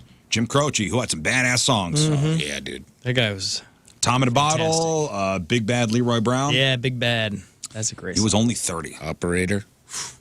He had a cool look, too. Operator. Smooth. Nope. No, he was a cool looking guy. That same day, Billie Jean King opened a can of whoop-ass and beat the aging Bobby Riggs. Straight sets, 6-4, 6-3, 6-3 at the Houston Astrodome.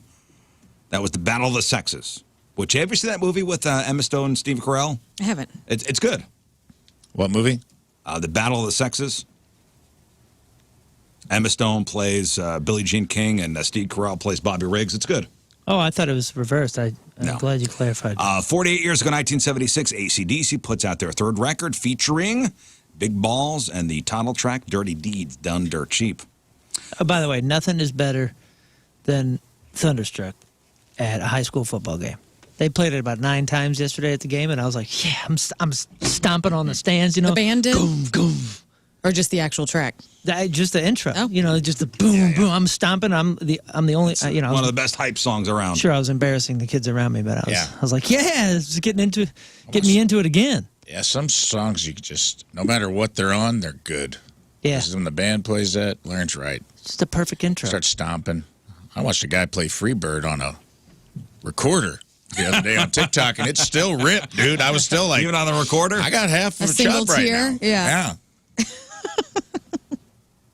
Even on the recorder, huh? Dude, look up Freebird That's on the awesome. recorder. This guy rips it so hard that I was just like, it really isn't the instrument, man. It's the artist. 40 years ago, today, 1984, The Cosby Show debuts on NBC. That same day, Who's the Boss debuts on ABC. 26 years ago, 1998, after a record 2,632 consecutive games, Cal Ripken Jr. of the Baltimore Orioles sat out a game against the New York Yankees, getting his first day off in 16 years. Of course, he only worked from like April through September. And 8 years ago today in 2016, This Is Us premieres on NBC. Did you find it? That's not the one I saw, but he did find a guy. I found a different one. I also found the name of Suge Knight's podcast. What is it? It's brilliant. Collect Call with Suge Knight. He's on the phone. Yeah, he's on the Yes. phone. Oh, gosh. Beautiful. Good That's job. insane. Collect Call. That is. See if you can find the link So and send smart. it to me, Brilliant. Rafe. So smart. All right, let's get into Crap on Celebrities. All right, time to find out what's going on in the world of music and entertainment with your Crap on Celebrities. And we start with something local. Nelly is being sued by the St. Lunatics over alleged uncredited and unpaid work on his 2000 best-selling album, Country Grammar.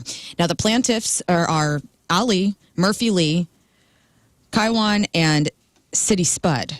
Okay, those City are the Spud Lunatics. is his brother.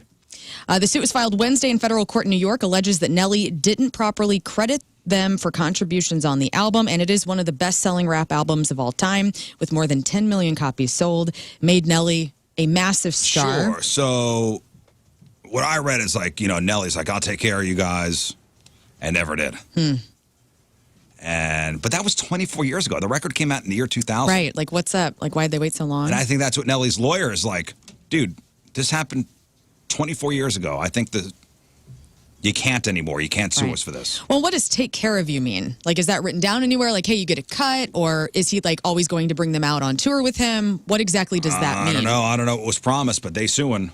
Well, so the suit, which also is targeting Universal Music Group, BMG Songs, Cobalt Music, Publishing America, alleges that Nelly promised the plaintiffs that they would receive a writing credit, publishing income, and then eventually, according to KSDK, they discovered that they didn't get any credit. They weren't seeing those checks roll in, and so maybe I'm surprised it took 24 years. Nobody looked on the liner notes to see if there were any credits given. I mean, how does that work? The stuff is listed out, right? Yeah, but the writer notes, this is a PDF that's printed. You talking That's about just artwork? on like the actual? Yeah, this is artwork. You talking about? They're looking for writer credits in their administrative, Contracts? and then in their administrative. Yeah, but BMI, ASCAP, that kind of stuff. Yeah, but if it says it on the record, like co-written by, I can put anything on the record. Yeah, but if you're has to taking be a court, registered. if you're taking a court for that, Oh yeah, right, if you're taking a court for that, you go, man, you listed me on here. It's probably evidence, right? I don't know. I don't know how far that would go in court. Well, it's sad. Hate to see these guys at each other's throats. Dave Navarro has hinted that the break Jane's addiction announced this week might be permanent. He posted on the band's new single, True Love, on his Instagram late Wednesday night, wrote, I am proud of the work we did with this song, but I'm equally saddened by the fact that you will likely never hear it live. That's this would not be the first breakup for Jane's. They split out in 1991, and they've taken long breaks since then when they first reunited again in 1997. And again, Joe Livag is going to be here talking about Evolution Fest and what the plan is to replace Jane's addiction. Everyone is so focused on Diddy with the alleged sexual atrocities committed by his freak-offs. But now people are kind of asking about Justin Bieber. So Justin's been in Diddy's circle since he was a young guy. He even collaborated last year with Diddy, and he's reportedly not handling all of this well. A source close to Justin Bieber said that he's so disturbed by the Diddy news and is unwilling to process it or discuss it, so he has to shut it off. He's completely thrown off by it. The source claims Justin did not know about any of this, and he had a long break from Diddy when he believes most of this took place, that he had distanced himself from him. So Bieber's camp is like, back it up. Not us. We are not involved. Not me. Man, but there's a lot of video and stuff coming out with Diddy and Bieber as like when he was a young kid, and Yeah, everybody's trying spend to like connect weekends everything. over there. Right. And, yeah. More on the Diddy mess. Prosecutors in Diddy's sexual assault and racketeering case pulled receipts from the mogul's phone to keep him from making bail. So on Wednesday, attorneys presented texts from after Diddy's attack on Cassie Ventura. Combs was trying to get his ex-girlfriend to call off the police. The text said, call me. The cops are here. I got 6 kids. Yo, please call. I'm surrounded. You're going to abandon me all alone. Cassie responded, when you get effed up, you knock me around. I'm not a rag doll. I'm someone's child. The texts and other evidence were enough for the judge to deny Combs bail and keep him in jail until his trial begins. Damn. And I guess putting Powerful somebody on text. suicide watch is routine Yeah. at this particular place. Michael Jackson's iconic Thriller music video just passed 1 billion views on YouTube. Remember when this came out? Came out a long time ago, but every Halloween, MTV would air it every top of the hour, and it's 13 minutes long. And as a kid, it used to freak me out. In the directed 90s. by what? John Landis? Like a big, cinema director. Oh, yeah. It's a great video. It was kind of scary when you're a little kid, though. It was. When you're little. Like 4. I think I watched it when I was 4. I remember my little brother, whenever the Vincent Price part came on, and then the laugh, he'd run out of the room. Yes, terrifying. St. Louis's own. St. Louis' own. St. Louis' own. Zach Bryan is a polarizing figure to some. Some think that's why he was snubbed for any major CMA awards despite selling out stadiums across the U.S. Apparently, he was drunk tweeting this week and said, the Eagles are better than the Chiefs and Kanye is better than Taylor Swift. Who's with me? Well, this didn't go over so well with Swifties, so Zach immediately deactivated his X account and then went to Instagram to say, I love Taylor's music and pray you guys know I'm human, and tweets stupid things often. Twitter gets me in so much trouble, and I'd say it's best if I stay off it. I'm sorry to any Taylor fans that I pissed off or let down. Love you guys, and I'm trying my best. God forbid you have another opinion. I love that the Swifties were like, what'd you say? What? And then his account's just gone.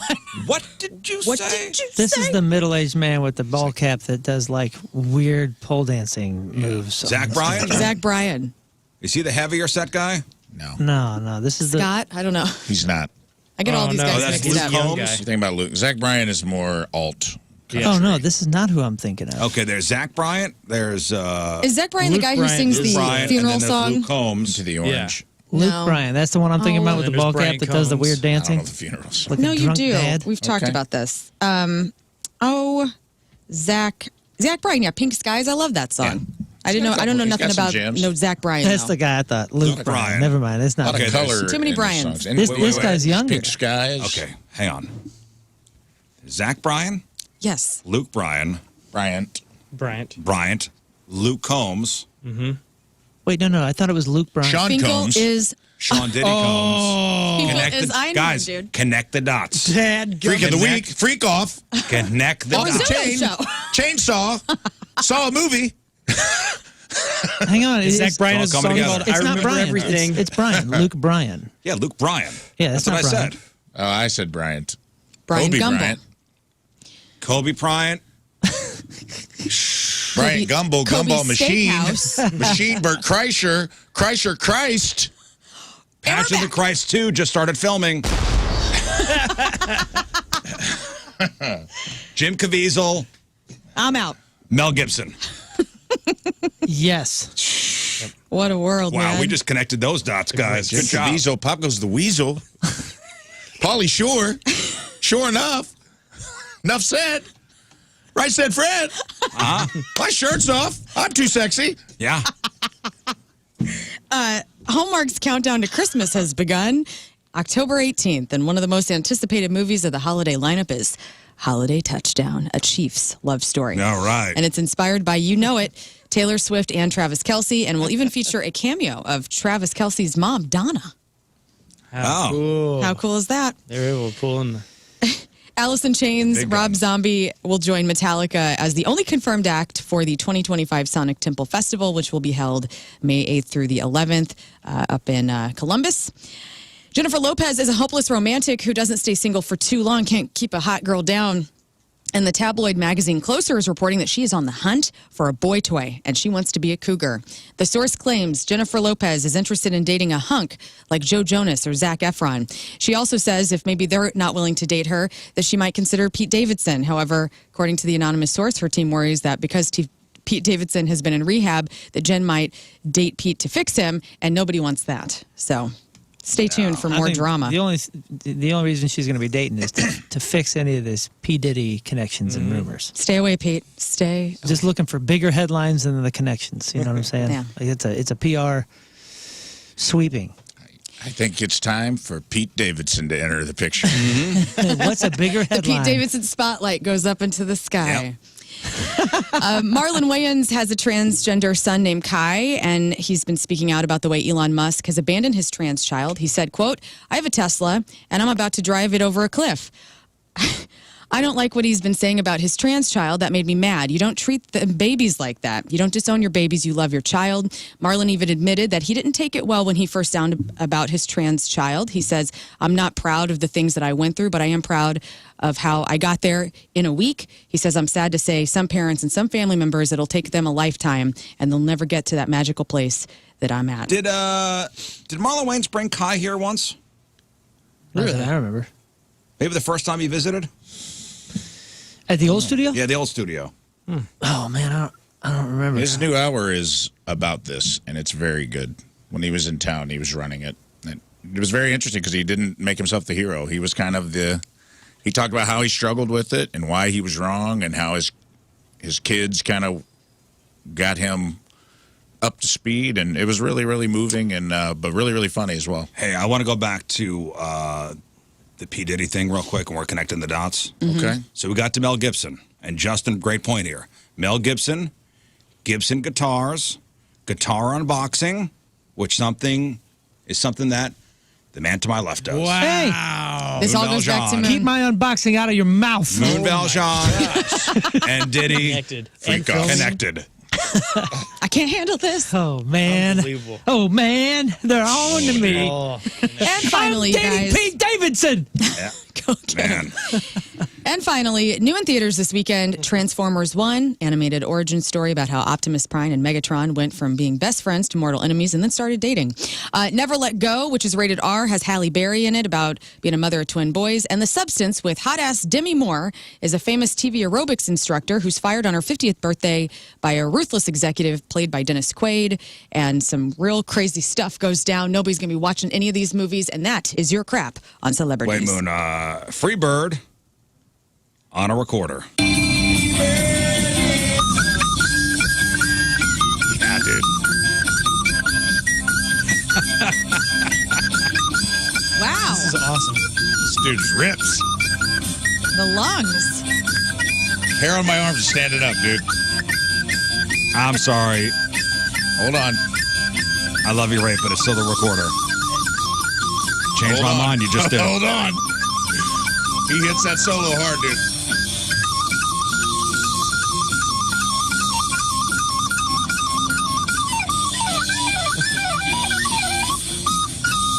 I can't. This is what's Dude, that's playing when I'm on my way to hell. Yeah. Well, I tell you what, dude. I like it. Fill up the flute. You got my stamp of approval. I got goosebumps right now from that recorder rip. Like the first layer of hell, purgatory, is the recorder, and then followed by the bagpipes for all of eternity. Soundtrack to hell right there.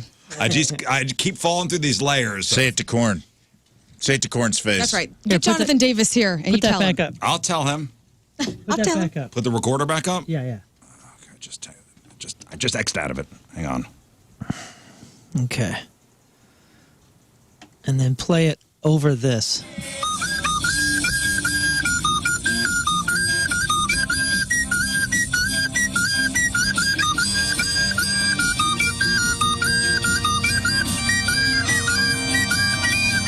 Hey, there's a bagpipe Freebird, too, that's pretty good. Oh.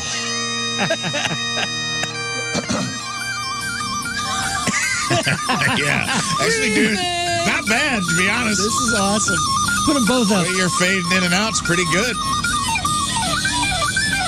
I can feel it in my gut. I can't imagine somebody tuning in right now. Yeah, why are there so many cars What the driving hell's off the going road on? right now? I literally just pulled that clip and Yeah. sent it to the Missouri Broadcasters Association.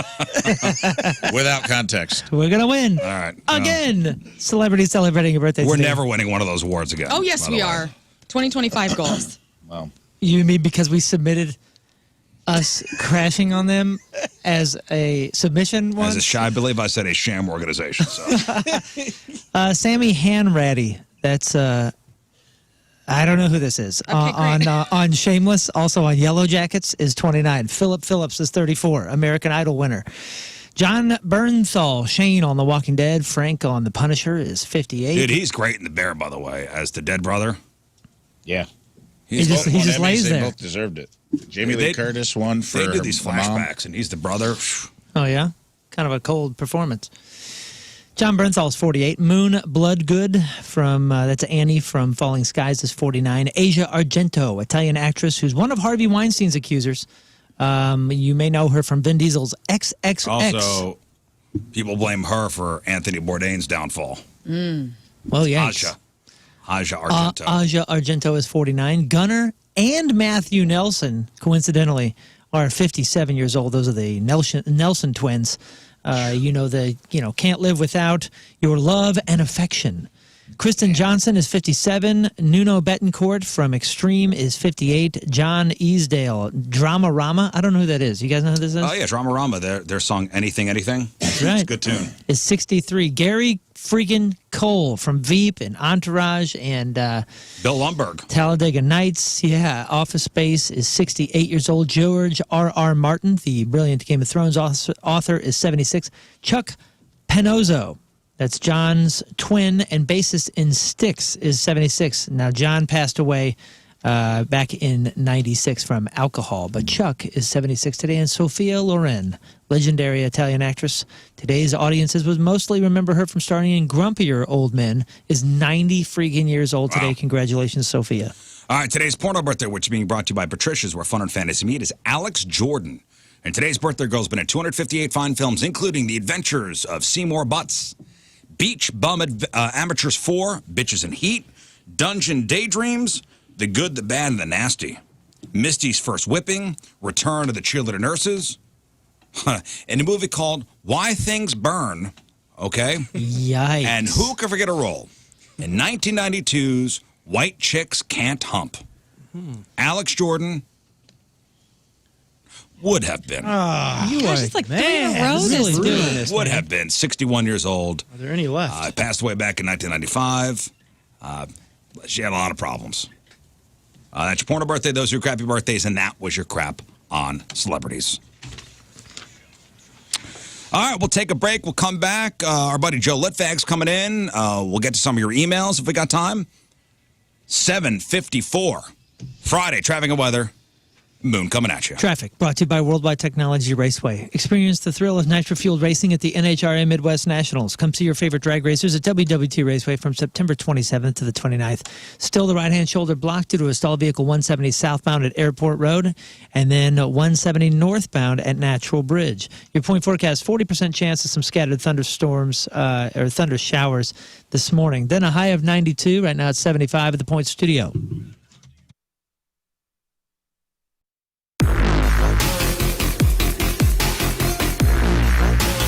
Backstage at Point Fest, and this is, I gotta say, of all of the interviews that I've done, as far as the placement in conjunction with the show, this one is a little different because there's not going to be a show here tonight, but we've got Highly Suspect here to join us. So, gentlemen, hello, and I'm gonna make this probably pretty awkward for all of us. Happy to be here. Grateful to be here. Well, it's absolutely wonderful to see you guys again, and it has been a spell since we have heard new Highly Suspect music. All right, so I want to know. The Federal Reserve lowered interest rates, and this is the first time in a long time. So what does this mean for you? This is the time to call Kevin Putney and refinance a house you're in, lower your monthly payments, or maybe even shorten your loan term. Or if you're looking to buy a house, this is your chance to secure your dream home with more affordable financing. Kevin Putney, he's going to find the loan that fits your needs, and we've been waiting for this. We've been waiting for the Fed to lower interest rates, and it finally happened this week. So get in touch with Kevin. He'll put that loan together for you. He'll refinance that house for you. He loves putting that puzzle together. He will find the loan that fits your needs for sure. I've used Kevin a bunch of times. We bought our last house where we refinanced twice. Maybe you're thinking about taking your 30-year loan down to a 15. Imagine paying off your house early. This is all something that can happen with just a phone call. 314-862-0123. That's 314-862-0123.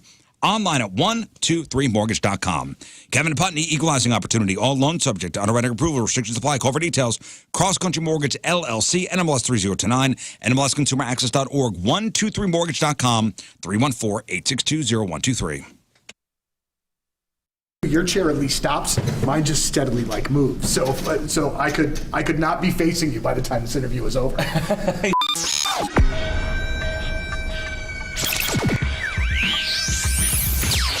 All right, so here we are, Enterprise Center, gigantic sold-out show with 21 pilots tonight. Josh, it's really great to see you again, man. Yeah, great to see you too. So first things first, so we did this promotion a little bit earlier where a bunch of our winners asked you guys questions. Yeah. And first of all, the questions from the listeners were amazing. Fantastic. I mean, they were really great, really well thought out.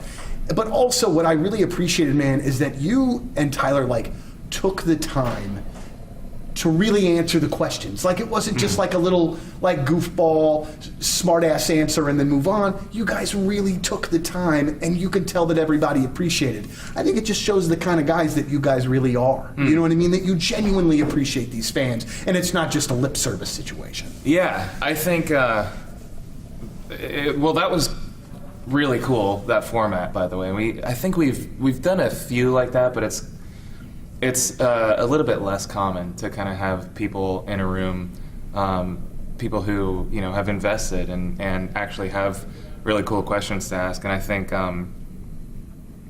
over the years of doing interviews, and we've talked to you a bunch, and I think it becomes easier for us to kind of be able to pick out the legitimacy of where somebody's coming from with asking a question, and then you kind of can begin to choose where you put in, how deep do I want to go with this answer? Or how surface level do I want to go? And I feel even you've been always invested and super cool, and have questions that make sense and that I think a lot of people probably want to know. And also being fans of music, when we'll look up interviews of other artists and sometimes interviews of ourselves and think hey, was that good? Was that adequate? How did we come off? And you really kind of learn a lot through that. So it was cool. I think, yeah, that dynamic earlier was really special. Well, and one of the things that we learned a little bit earlier was that this interview situation is, and I'm going to say this nicely, probably less than ideal for you. You don't love being the guy getting interviewed. Is that true? Is this, you know what I mean? And it's you and I know that we have interviewed each other a few times. So, but I mean, it honestly sometimes, are you uncomfortable with it? Do you not love doing it? It's a good question. Here's how I'll answer it: is it has nothing to do with the actual process of interviewing. I've kind of grown up and been in and out of anxiety and had just this trouble. I don't like being the center of attention, which makes it sometimes hard to be in a two-person band. And kind of like when I was younger, what got me into the drums is I was like, dude, I can just hide behind this and I don't have to say anything. I don't have to sing or be in the front of the stage. And then that kind of shifted when I started this thing. Right. And but it's a lot of fun for me, and I constantly try to push through whatever struggle there is that I'm having. So if that is like, I don't love sitting and having a camera on me or a microphone in front of my face, it's those type of things that I'm like, okay, well, because I don't like that, why don't I like it? Mm-hmm. And how can I figure out how to get better at it and make it feel more comfortable to me? So it literally is nothing. It's not like, oh, I just don't feel like doing this. It's sometimes it's just like, wow, I don't know if I can do this. But there is like, there's kind of a rush sometimes with facing your fears and diving headfirst into something that's really uncomfortable. I think I've grown a lot, and I think it feels fulfilling. And after it's done, even, I'm just like, oh my gosh, it spoke with a microphone. So yeah, and I think it helps earlier being in a room of people who just, like I said, are invested in this music and this band and the art and create their own art. And it holds me to a higher standard. And being in front of the stage with Tyler, I feel like I have a responsibility to perform and be entertaining, and the words that I say now hopefully have to make sense and keep people from clicking out of the YouTube video or whatever it is. So yeah, there's a lot. Yeah, I'd tell you my biggest challenge with doing these interviews, and especially when it's somebody like you. NinjaBling.com, the exclusive jeweler of the Rizz Show. We're almost into October, and we really got to start talking about the holidays. If you're looking to pop the question over the Christmas break, you got to get into Moritz Jewelry. We got to get this engagement ring started, get the ball rolling. Don't go anywhere else. I mean, let's start the rest of our lives off with something positive, not a mistake. Yeah, you want to be proud of yourself. You want to be proud of yourself, and you want whatever the gift is, whether it's a ring or a necklace, to be shown off, and the wearer to be proud. My family's proud. My wife is so proud of her ring that we got from Moritz Royce that they helped us design. I'm proud. I look and I feel better when I'm out in my watch from Moritz Royce, and they've got it all: the diamonds, the gemstones, the fine jewelry, Simon G, pearls, watches. Ladies, listen, if you're starting to think about a Christmas present for your fella, go check out the watch collection and talk to them and bring a picture of your husband and say, this is what he looks like. This is what he's wearing. Help me figure out what watch he should be wearing. I like nice things too. Come on, man. As do I, Rizz. As do I. Selfish. Moritz Royce Jewelry. Go to ninjabling.com. Get the phone number. Get the address. Make an appointment. They are the exclusive jeweler of the Rizz Show, Moritz Royce Jewelry, where you get the jewels and not the shaft. It is a very, very big day in the land of Red Hot Chili Pepper fans everywhere, and I am so unbelievably honored to be joined today by Flea from the Red Hot Chili Peppers. Flea, St. Louis is saying hello to you. I love St. Louis. So I do, 20 hours of radio a week. Some of us do more. Lern's on Casey after this. Rafe does the number 2 show. You do your podcast, Moon. Scott's doing a million things too. Yeah. So, for a living, we say words, and every once in a while we mispronounce something, right? Of course. and leave it up to our loyal listeners to point out when we make a mistake. No, they don't do That's that. so cool. Well, they're there for us. They're there to point out how dumb we sound. Yep. You're an idiot. You're an idiot. Which, you know what, we appreciate. Like, 4%. You shouldn't judge people 3%. too quickly over one little thing. And that said, what's a mispronounced word that immediately makes you think, boy, that person's dumb? Is there a word that somebody mispronounces that you immediately go, man, that person is an idiot? Espresso. Espresso. Especially. If somebody says especially, I have a difficulty. I have a judgmental bone. Valentine's Day for me. Valentine's Day? Valentine's It's usually Day. the same people doing especially.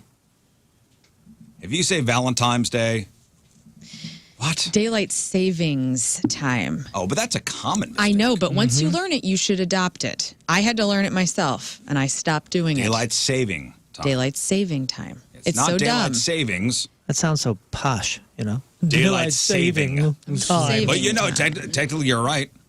Oh, you were quick to judge. Damn. I was judged first, and I took all that fire and I started judging. Is there any word that makes you think somebody's an idiot immediately if you hear him say it, Scott? I mean, not really, I guess. I give Scott people the loves all. benefit. I live in a small town. That's what happens there. Small towns, they like to not get words correct. So he's kind of Library. benefit of doubt. Library. That's somebody. a lot on the Library. nose.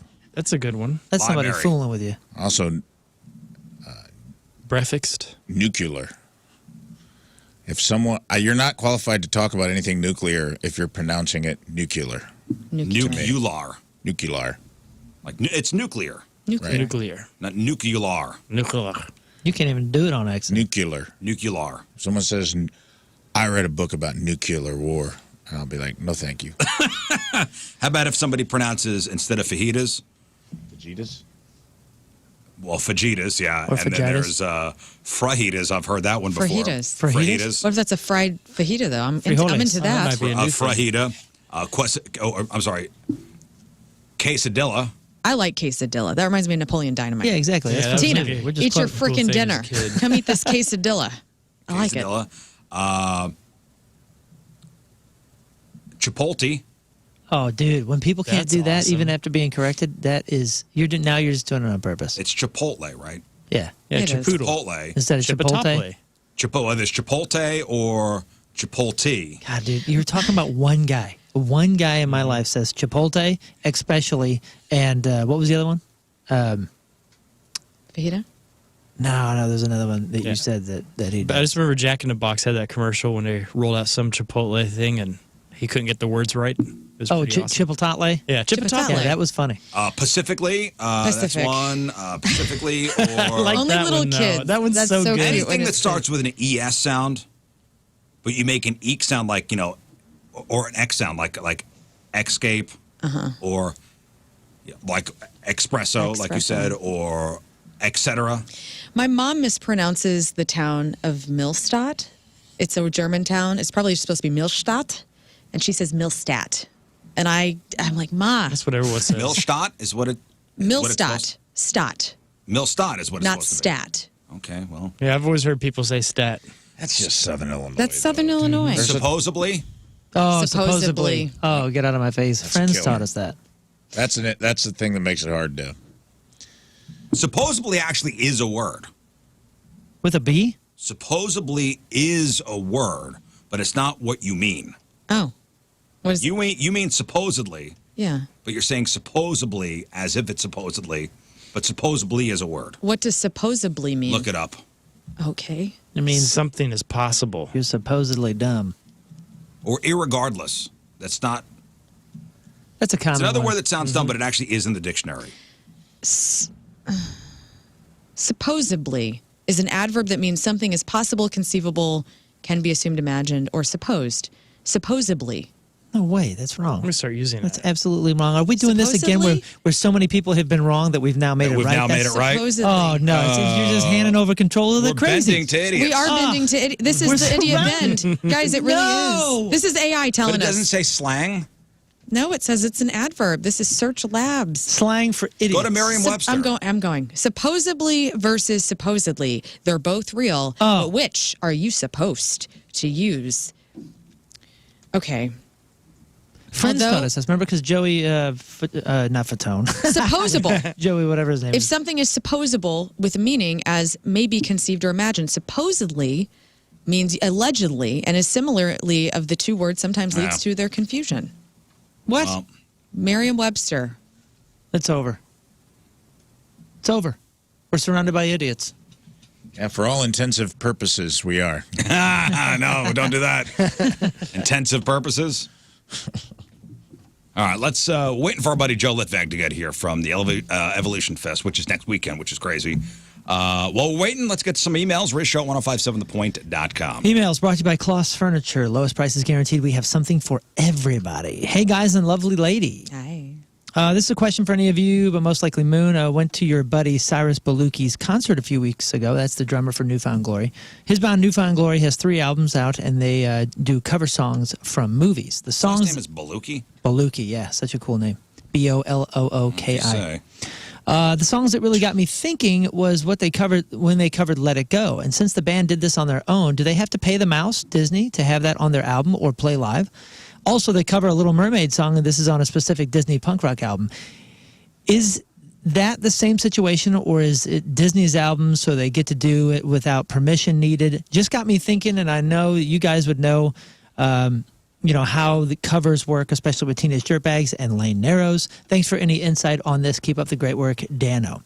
So how that works is typically a band has to pay a licensing fee. And if you think you're going to sell under X amount, or, you're like a local band doing like small run, you pay an agency called like the Harry Fox Agency. Like when we covered a David Bowie song when Freak Fire did, you go to Harry Fox and you pay a licensing fee. If you sell more than that, then you go up the licensing fee. And they collect it and send it to the writers. They're the administrators.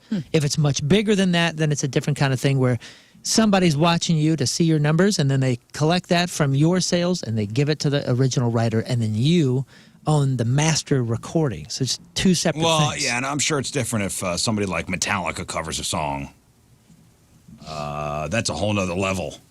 Because, they'll sell millions and millions of records with somebody else's written song on a record that they recorded. I love a cover. As far as cover bands go and how that works is typically there are licensing fees that are paid by the venues. Yes. And the venues will take care of certain things, and you're supposed to report what your set list was and what songs, and the fractions of pennies that are made go into a collective thing, and it goes out and gets paid supposedly to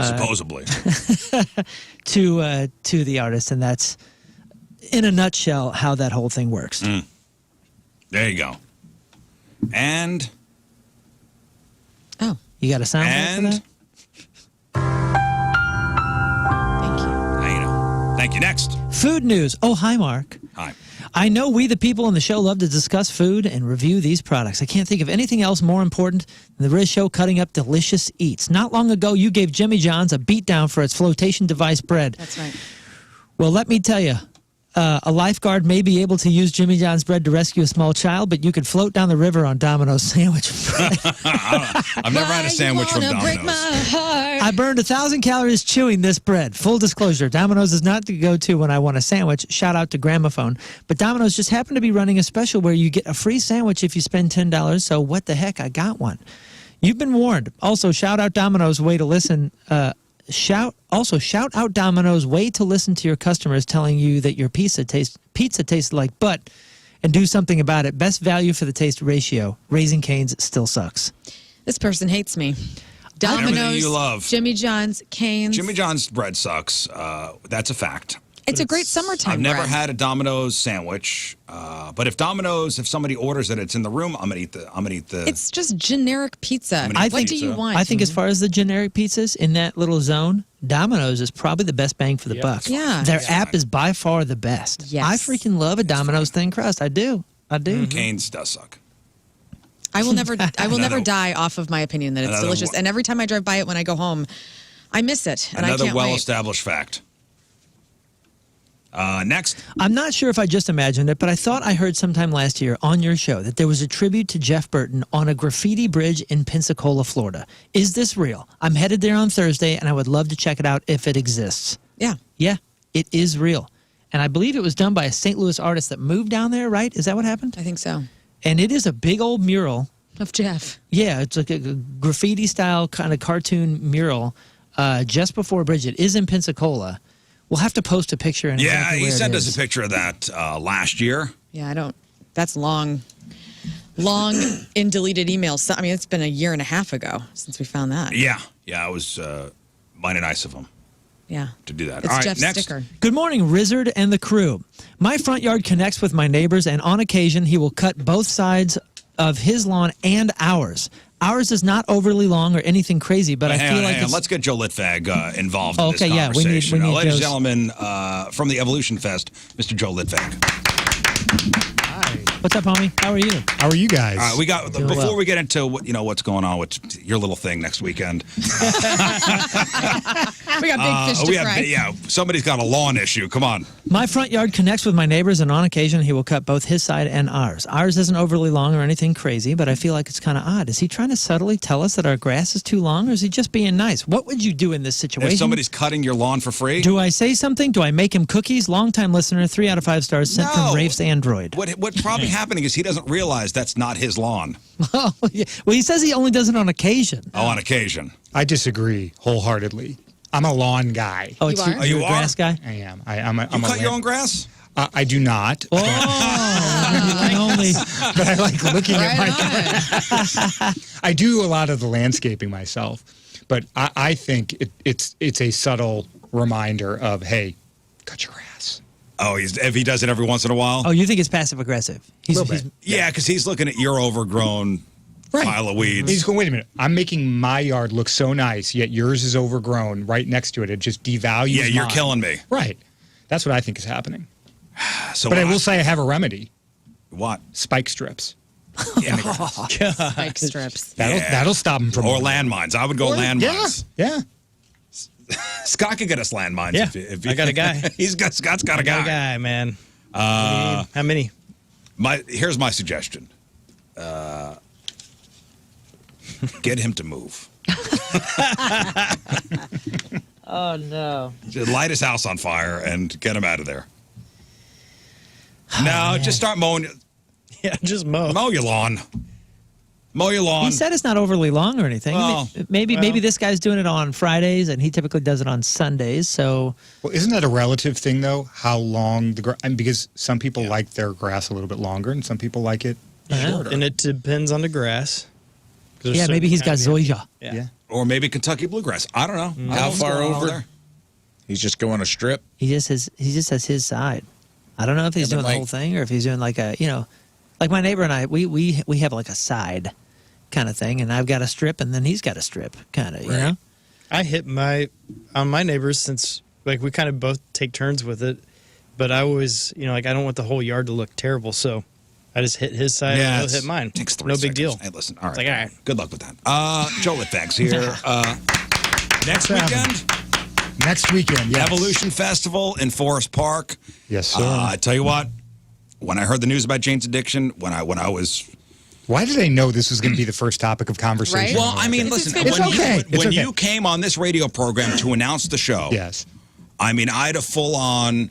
I could not stand up because Jane's Addiction was playing. Like you have the biggest Jane's Addiction fan in St. Louis sitting across from you right now. Mm-hmm. So that Saturday morning after the Friday night Boston show, I don't know how many people asked if I was okay. Legitimate question, man. Legitimate question. He's on watch. Are you okay? I go, yeah. I mean, it's just a band I love, and I'm disappointed that the lead singer assaults the guitarist on stage. Finally, I have a chance to see the original. I know. I've seen Jane's Addiction before, but it was never the original. Eric Avery, Dave Navarro, Stephen Perkins, Perry Farrell lineup. I was going to bring my entire family. You still can. I'm going to bring them. I'm going to bring them still next weekend, but to see my favorite band growing up, I was going to have it was going to be one of those moments. and the cats in the cradle. And I was going to have that in my head as Jane's Addiction was playing, as I'm watching my son and my daughter enjoy what I enjoyed. Maybe they would enjoy it. Probably not. They would complain. But in my mind, everybody was enjoying themselves. You're a kid again. Yeah. But to see that band implode 2 weeks before they were coming to my town to play for me.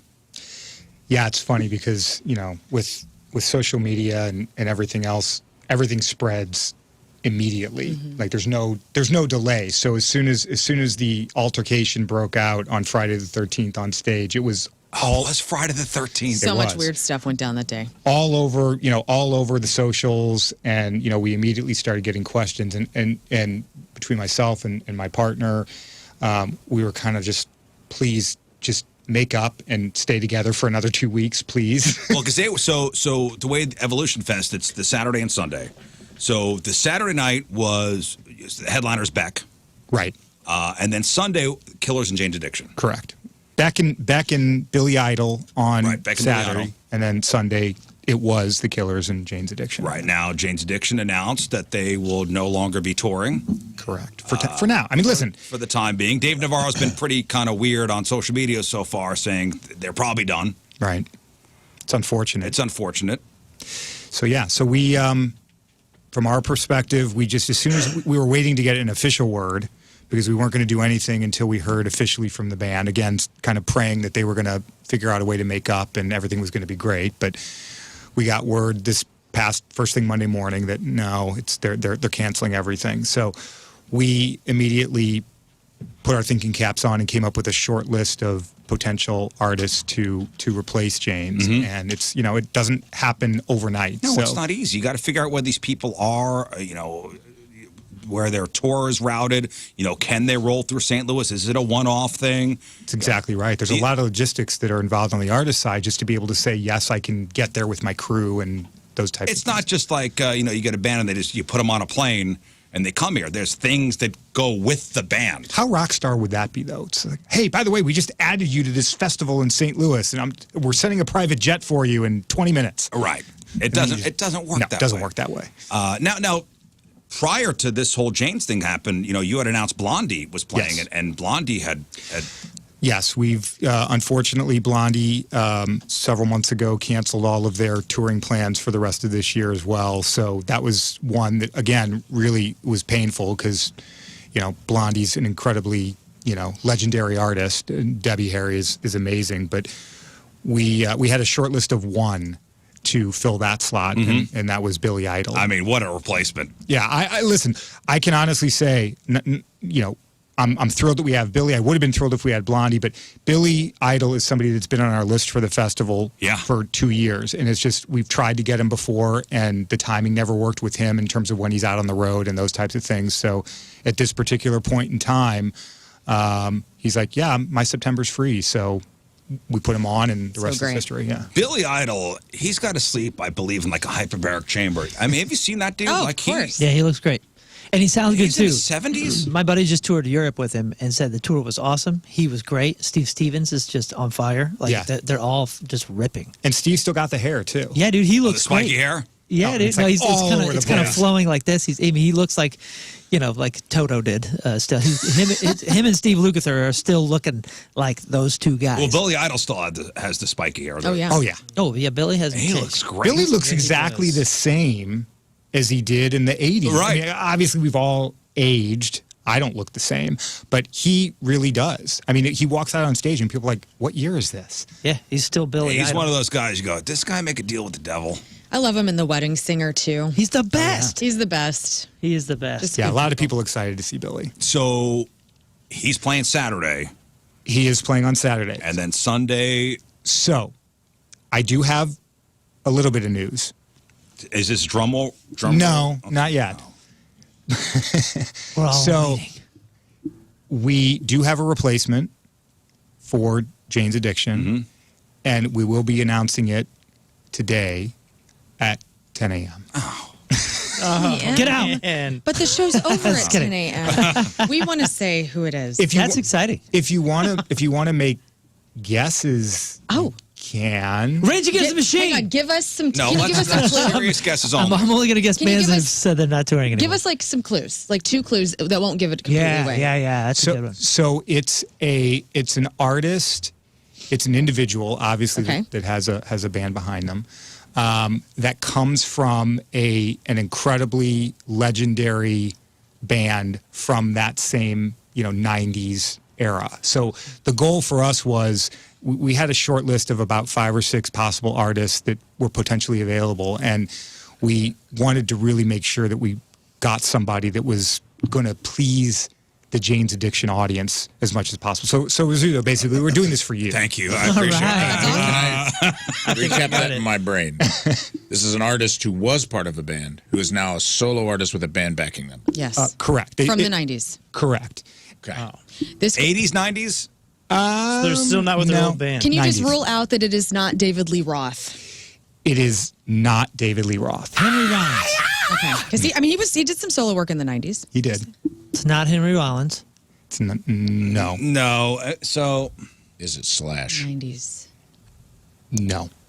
That took a long Is time. it- Wait, let's do this. That is a great guess. Robert Guy that Smith. wears flannel a lot. Morrissey. No and no and no. But I like the guesses. Okay. I was going to say, like, if you each wanted to make a guess, I would say whether we could do like a Price is Right thing where I tell you, okay, somebody got it right. Ooh. Oh, my You goodness. can't announce it. Okay. But I can't. I mean, I could. Okay, but can I ask- my team will kill me. Male or female? Male. Okay. Oh, my goodness. Okay. What so color- will it's like this, guess- Oh will my this person goodness. play the songs of their Era. previous band? Bands. Bands. Oh, my. Is it Whoa. Eddie Vedder?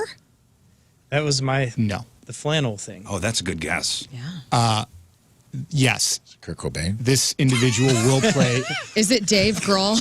Will play. He's Too soon. Too soon. Too soon. I know. I'm so heartbroken, Joe. Yes. This artist will be performing a lot of the hits from those bands. Gavin Rossdale.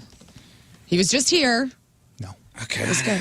No. Bands. I'm going to wait till 10 because this is killing me. This is I love hard. this. These guesses are making me very anxious. Hey, what about this, Rizz? Think that's a good guess? Oh, man. Is that a good He guess? said Jerry Cantrell. It is not Jerry Cantrell, but a good guess. So it's a guitarist. Is it Is it grunge? He said 90s Jane's Addiction-y. What's grunge, though, really? I mean, I mean, Loosely grunge. grunge is, it's classic rock, isn't it? Of course. Okay. It is. I mean, I don't. Let's do a hint. That's not a hint, by the way. Jane's Addiction That's just me. is- That's just my own. Jane's Addiction's alternative. Is this man think so? known for like his look? Like he's got a very we would know him right away. I think you all in your audience would know him right away. Is Absolutely. he Australian? Is it Joe Perry? He's American. It is not Joe Perry. Not Daniel Johns. Did he go to Not Harvard? Daniel Johns. Trent Reznor. Oh man, It's a good guess, but no.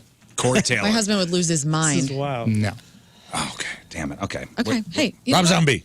Riz, this is what the chat is saying. Rob Zombie was just here. That's why I thought maybe he'd come back. Okay. Oh, you think you know it now? Oh, you show me off air. I know. I don't know it for Mouth fact. it. I don't know it for fact. Just nod your head if that's Okay. it. All right. We got it. We got They it. guessed it.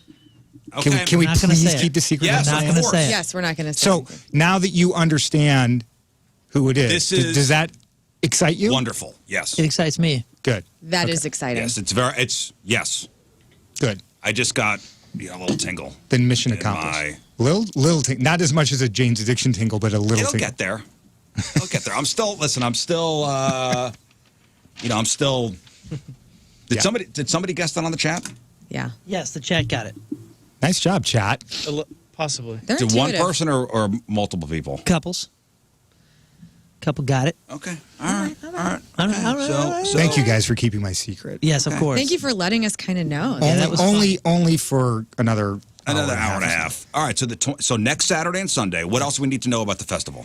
Well, most importantly, tickets are still available. Yes. Evolutionfestival.com is the place to go for all information, all tickets. We have general admission, we have VIP, we have our Superstar VVVIP Platinum tickets available. as well. You can buy single-day tickets. You can buy weekend tickets. So, yeah. I love the cocktail and culinary demonstrations. Sure. Even like there's a cigar area. Yeah, we've got some cigar rollers from Lit coming in to sort of teach the art of. Have you been to rolling Lit cigars. Cigar Bar? I've been there once. It's great. Yeah. Yeah, I mean, and listen, so many people are into the cigar thing. I think it's, Yeah. So, and also the new beer garden this year. New beer garden, right? We wanted, last year we decided for year one, I was really into the idea of focusing on bourbon, and it was great. I mean, all the people loved all the bourbon, and we still will have a lot of bourbon representation at the festival this year. But St. Louis is and always will be a beer town, so we decided let's focus on some of the great craft breweries here in St. Louis, give them the attention they deserve, and make that our focus for this year. So still have lots of bourbon there, still have lots of other liquor and spirits there, but that central tent in the middle is going to be a craft beer tent this year. That was in between the two stages. Yeah, It was exactly. very cool. Yeah. Same setup, just focus on craft beer. Very cool. And I tell you what, once the sun goes down, I remember last year watching the Black Crows. Yeah. And the sun goes down, and it was a magical night. And I hate to just throw that out, but it was a great night in Forest Park.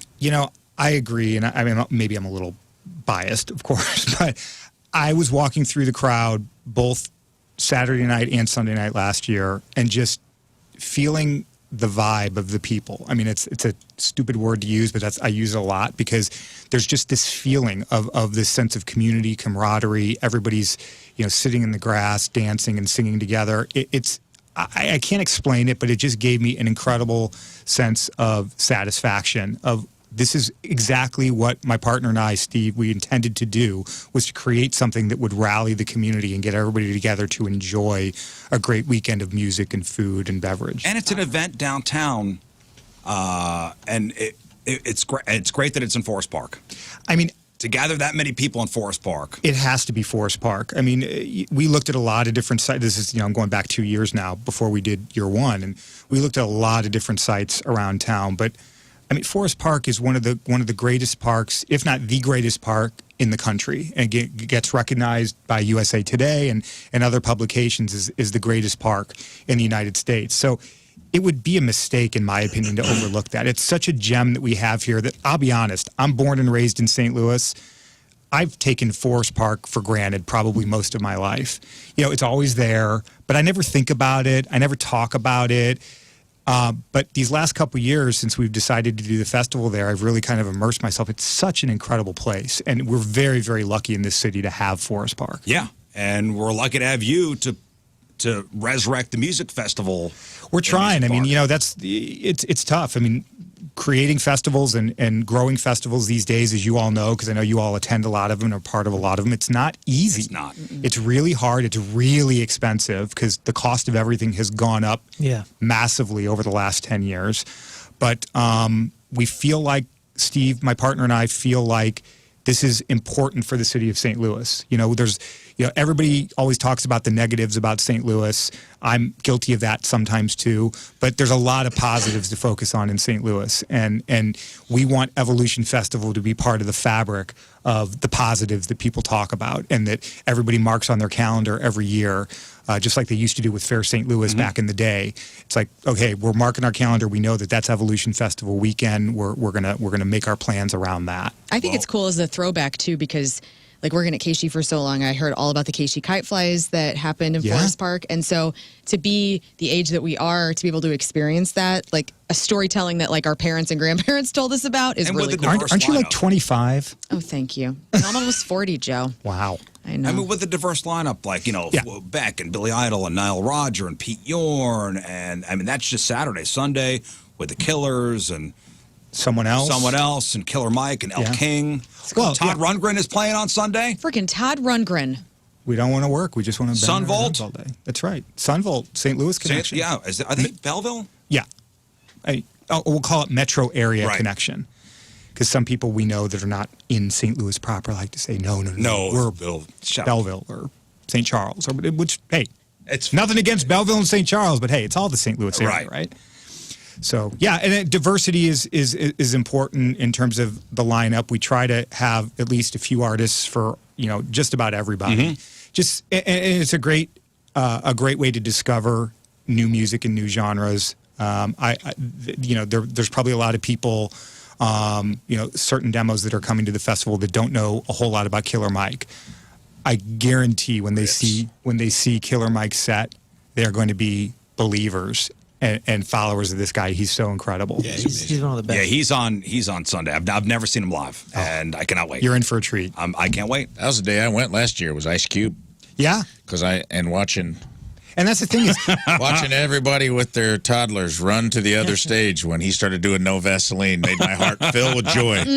It really was an amazing when he was on stage watching the generations come together, and just not kids the 3-year-old and generation. parents. What's that? Just not the 3-year-old generation. They all ran for the hills, but I got a great spot up front. There you go. Oh, Nice. yeah. That was the same with Sugar Hill Gang last year. Absolutely, and that's what we try to do with any festival is try to create moments like that. And so I think there's going to be some special moments this year as well. Well, congratulations! It's going to be a magical weekend next weekend. We'll all be there. Do you guys want to give some tickets away? You Hell can. yeah. Yeah, we're going to play a game later. Let's give some tickets away. Let's give away tickets right now. You can do it. You can do it now. You can do it later. I was just making sure you know. Somebody who get the email of somebody who guessed. Okay. Who guessed right? Random person who guessed the artist right, and send it over to Scott. And Scott, get in touch with the person. Okay? You're going to blow it. No, I'm kidding. You won't. It's fine. No, we're not saying anything. I would like to tell you. We're not saying I would like anything. to say it, but I can't. One of the people who guessed correctly for the artist replacing Jane's Addiction, let's hook them up. I already have his email. That's a good idea. Okay, great. And all I can say is that for all the Jane's Addiction fans out there, we're as bummed as you are, but the show will go on, and I think you'll be happy with this replacement. Knowing who it is, extremely happy. Great. And a very big fan of this person. Yes. Very big. Yeah, it's huge. The great Joe Litvag, thank you so much. Thank you, guys. EvolutionFestival.com for set times, tickets, everything you need. Everything you need. All at EvolutionFestival.com. All at EvolutionFestival.com. Joe Come see Litvag, us. everybody. Thank you. All right, we'll take a break. We'll come back, and it's Rafe's time to shine. This week's Memoriam.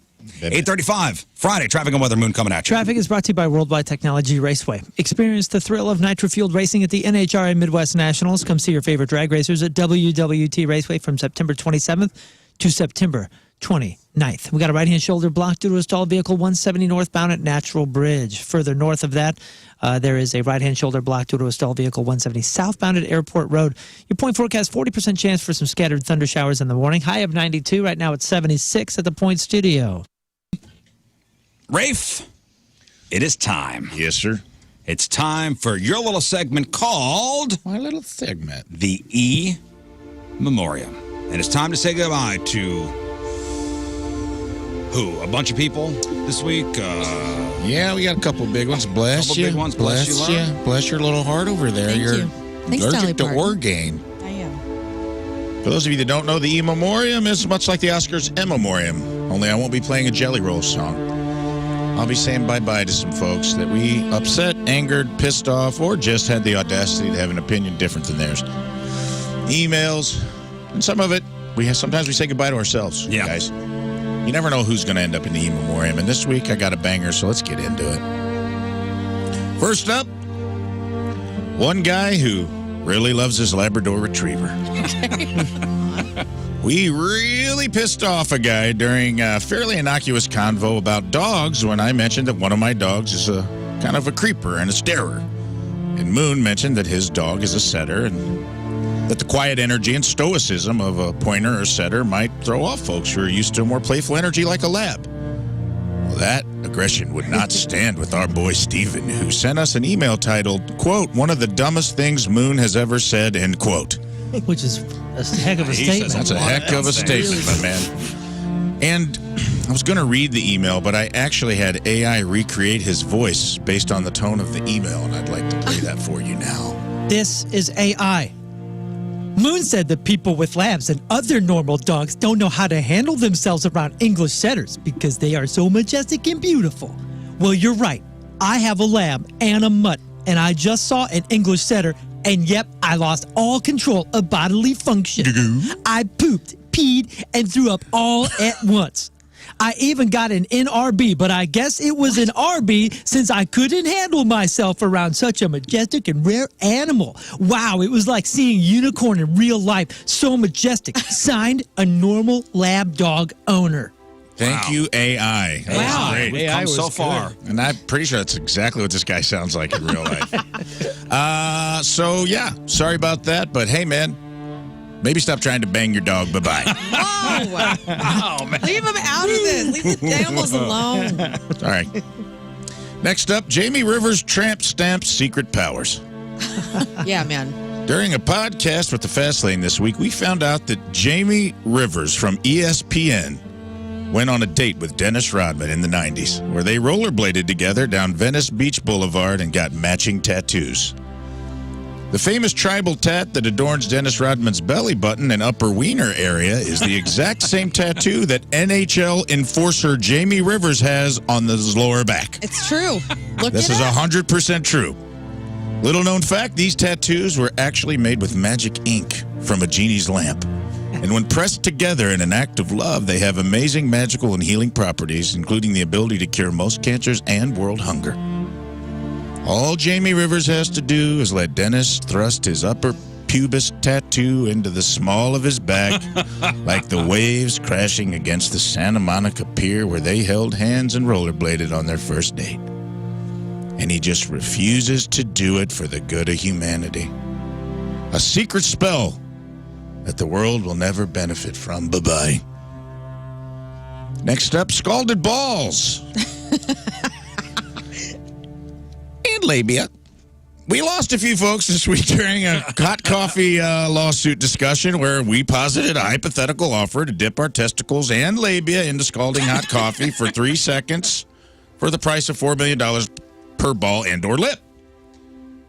A lot of people couldn't handle that with their breakfast and their hot coffee, so we apologize for that, but stand by the fact that $4 million per ball or lip is a pretty good price. Bye-bye. Next up, Jimmy's on my ice cream. No, Lord. We found out today this week that some New Englanders refer to sprinkles as Jimmy's. Mm-hmm. And then when you go there, they're going to ask you if you want Jimmy's on your ice cream. No effing thank you. You keep your Jimmy's out of our ice cream, Boston, or I'll smash your head into a bubbler. Go park your car at Harvard Yard and keep my ice cream Jimmy free. Bye-bye. Bye. You know, somebody did ask Liv, who's from Maine, about Jimmy's, and yeah, she confirmed it. That's insane. Your mother confirmed it in the chat. Jimmy's? Yeah. Absolutely insane. How do you like that? Your mother's confirming Jimmy's on a snow cone. Jimmy's on a snow Jimmy's cone. on a snow cone. Mama Rizz likes Jimmy's on a snow cone. You leave her out of it. All right. And finally, and this was going to take a minute because I feel like it was one of the bigger faux pas we've had in a while on this show. Rubbed some people the wrong way. Last on the in memoriam list this week, Child Predator Island, the movie. We upset a lot of folks, including ourselves, when during a discussion spurred from an email about exploring sexual taboos via AI, we wandered into a moral quandary of whether creating child sex bots to keep predators away from actual children was an ethical endeavor. Rizz and I pitched what we thought was a pretty solid movie idea for an island out in the middle of the Pacific Ocean, where we lure chomos with these child sex dolls only to find out upon arrival that they're there to be hunted and tortured by these military-grade bloodthirsty kitbots. Turns out, not everybody loved this movie idea. No. Our bad. And we're more than happy to shut down production. We've learned our lesson. But before we do, Rizz and I actually spent a lot of our own money making a preview. What? Yeah, one of my kids ain't going to college. Yeah, we're really we're belly up on this thing. All right, we are in the red. So before we say goodbye to Child Predator Island, the movie, I would like to play the preview. So if you didn't like the discussion, this would be a good time to turn your radio on. You're gonna love. Here we go. You're gonna love a preview. So before we Child retire the Predator idea, Island let's movie. go ahead and play that preview. A boatload of sinister perverts thought they were on a cruise to their own Epstein Island. But what they didn't know was that this was a one-way ticket to hell. In a world where children were in constant danger, one man saw a way out. Brilliant scientist Dr. Scott Rizzuto created an underground lab where he single-handedly developed a very special kind of childlike doll. But these very lifelike and anatomically correct state-of-the-art child robots only came in one setting: revenge. And Dr. Rizz turned to the one man he knew could train them in the ancient art of swamp justice, Colonel Rafe Dutch Oven Williams of the 105 Pork Steak Army. Yes. Scott Daniel, you son of a bitch.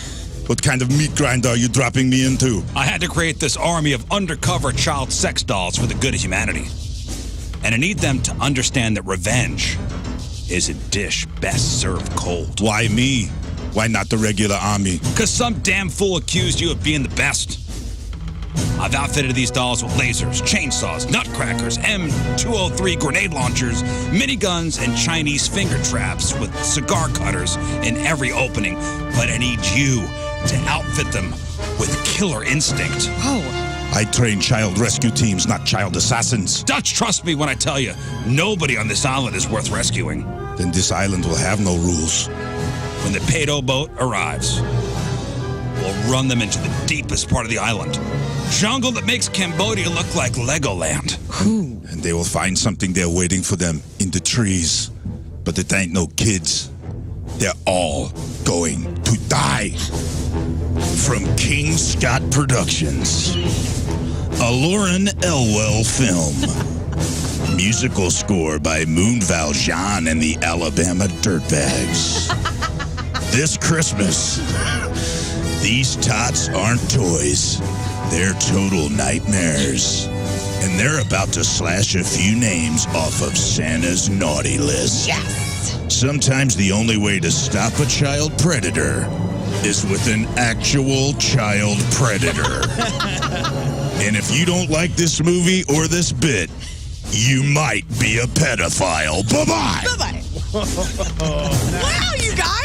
Is that the original Predator credit music as well? That was incredible. God, it fits so We perfectly. paid a lot of money. Dude, we paid a lot of money for this. Yeah. We're I am definitely in the red. It's And I'm part of probably the. not going to make back my money. It's part of the Predator canon now. Yeah, it's unfortunate because I think, and honestly, I think we were onto something, but whatever, we'll take the loss. Who doesn't want to see that movie get produced and those people killed? I don't know. Thank Idiots. you. And who doesn't want to see a kid predator? But whatever, we get it. We were offended. Bye-bye. Goodbye. That's on for real RIPs. Who was the Eagles guy? J.D. Souther. J.D. Souther from the Eagles. We had to say goodbye to him and Tito Jackson of the Jackson 5. Yeah, Tito Jackson. We're down one Jackson. We're down to 3 Jacksons? Jackson 3? I don't know. I should have looked that up. I think Jackson 4. No, 3. Jackson less than Michael's 5. gone. Michael's gone. Michael gone, Tito. Tito gone. Michael. Jermaine alive? Jermaine's good. But Janet's still Marlon. here. Yeah. But she wasn't part Marlon of Jackson. Jackson. Marlon's alive? Marlon's alive. Who else we got? We're talking about heartbeats, not careers, right? Yeah. Marlon, Tito, Jermaine, Michael. And the other one. Larry. Larry is still alive and thriving. What if his name's Ben? Jackie. Jackie. Jackie. Oh, shame. I should have known that. We lost those two, and a very special RIP to my friend Jen Wyman's husband, Nathan's patients. She emailed me and asked me if I would include him in the memoriam. He's a big fan, and he has lost his mind over her closet remodeling job at their house. That has strung out 7 months of him living with her mom and her sisters, and he says that he's almost lost his mind. So R.I.P. to Nathan's mind. And that concludes this week's In Memoriam, brought to you by the Inskip Law Firm. We have a sponsor again this week. Thank you, Inskip Law Firm. Thank you very much. We'll see you next week. All right, there you go. This week's Good job, Ray. Memoriam. Somebody said goodbye to my acting career. What? Wow. You did great. I thought you were great, man. What? You're playing Say goodbye. yourself. What the And hell? We never said hello. Well, yeah. The thing about What acting the thing career? about that preview is that was 50 takes in. We got that. Far. Yeah. It took a while. Yeah. All right, we'll take a break. We'll come back with this week's collection of Friday Fail Stories. All right, 8:57, Friday, traffic and weather. Moon coming at you. Traffic is brought to you by Worldwide Technology Raceway. Experience the thrill of nitro-fueled racing at the NHRA Midwest Nationals. Come see your favorite drag racers at WWT Raceway from September 27th to 29th. Right-hand shoulder blocked due to a stall vehicle 64 eastbound after Mason. Your point forecast, 40% chance for some scattered thunder showers in the morning. High of 92. Right now it's 76 at the Point Studio. Folks, it's time for this week's Friday Fail Story. So, all these people thought they had the perfect plan, but somewhere along the line, that perfect plan went completely sideways, and it became an Uber, an ultra. Dare I say it? I'm gonna say it. I'm gonna say it. Don't. Mega.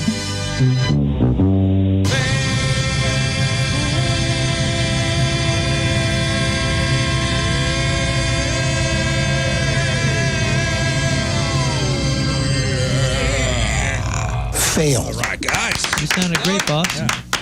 Friday Fail Stories is sponsored by Moritz Reusch Jewelry, the official jeweler of the Rizzuto Show. So we will start with a story out of Miami. Now, if you're a burglar, you don't just have to figure out how to get inside the car. You also need to know how you're going to get out. That's right. And it isn't as straightforward as you might think. So a 33-year-old guy broke into a luxury Corvette in a parking garage on Tuesday, but he couldn't start or get out of the car. See, the model that this particular guy broke into has a security feature where none of the electrical components will function if you don't have the key. That includes the doors, although there is a manual door release under the seat that the guy didn't know about. So the owner got back to his car, and he was, startled to see a burglar stuck inside. And he started filming with his camera and asked him what the hell he was doing. Here's that. My brother, this is not your car. This is my car. But why are you in my car? No, you can't get out because we calling the cops. Was able to break in the car, but that particular Corvette, if you're in the car and you don't have the keys, none of the electrical components will... Yeah, he said, when he said he was calling the cops, the guy in the car goes, for what? For what? I don't know. Yeah, I don't know, man. We'll see. That doesn't steal anything. Police came, arrested the guy. He's facing one count of burglary of an unoccupied conveyance, and his bond was set at $2,500. Fail. Cool car, by the way. Cool car. We're in week 3 of the fantasy football season, and if anyone in your league is taking things too seriously, to the point where they're making international threats, you might need to find a new league. 25-year-old guy from Philly, Matthew Gabriel, pleaded guilty to 2 counts of interstate and foreign threats after he made false tips to police in the United States and overseas, claiming his rival was a threat. Hear me out. So it started last year when the two men had some kind of fantasy football argument in a chat. I don't know if it was something like a heated banter that got out of hand, or they were hotly debating a waiver pickup or something, whatever. Matthew knew the other guy was studying abroad in Norway. So he called the authorities there and made an anonymous tip that his rival was planning a mass shooting at a concert in a department store. Norway said they spent 900 hours of manpower investigating the case before they realized it was a hoax. During the months-long investigation, Matthew did it again. This time he emailed another fictitious threat, this time to the University of Iowa. In an account under another name, he claimed the same fantasy football group member was threatening to blow up the school. Naturally, the FBI was brought in to investigate, and Matthew was eventually charged. Scheduled to be sentenced in January, he will be facing 5 years in prison. Failed. A woman got herself into trouble after calling the cops to report that 8 vehicles were following her during a drive down Colorado's I-70.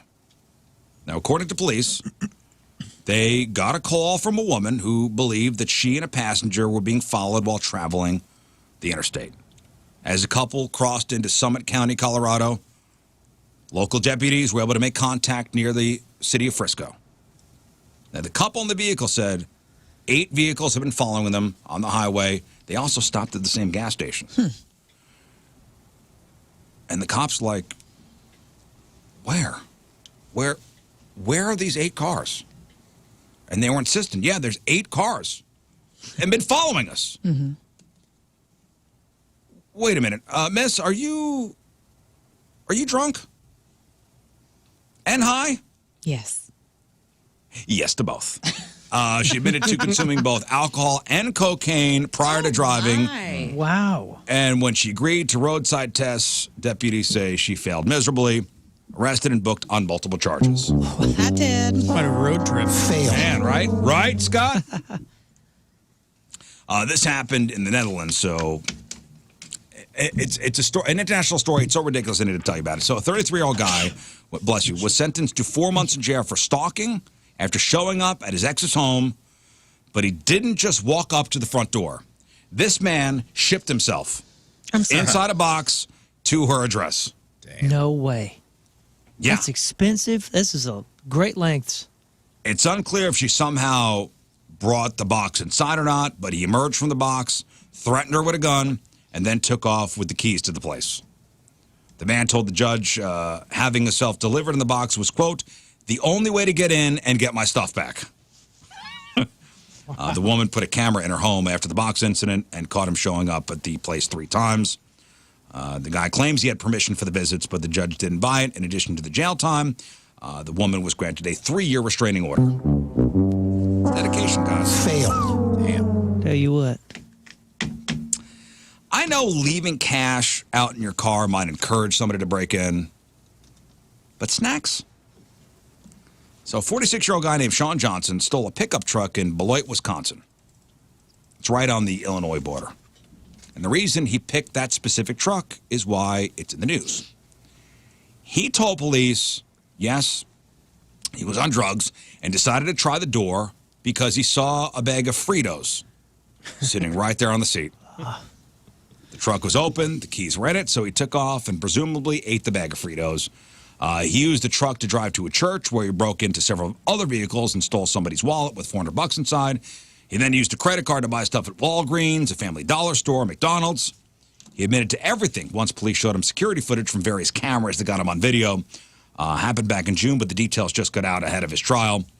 So he's facing charges for burglary, identity theft, and possession of a stolen vehicle. Like 5 different videos. Failed. 5 different things. Like, that wasn't me.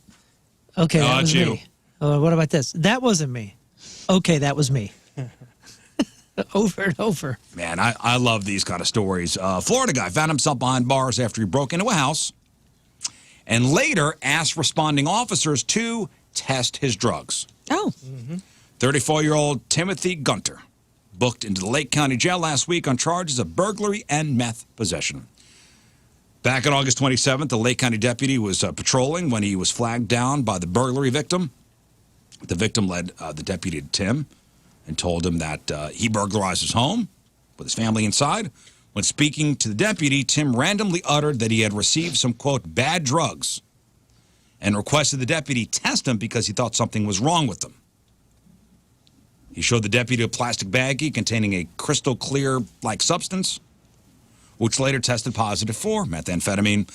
He also admitted to breaking into the victim's home because, quote, he could hear dogs barking inside. Someone's shoes were off. The victim provided the deputy with video evidence showing Tim looking into the victim's window after deputies say he broke down the door to the screen porch and entered the house. So he is still being held in the Lake County Jail. Failed.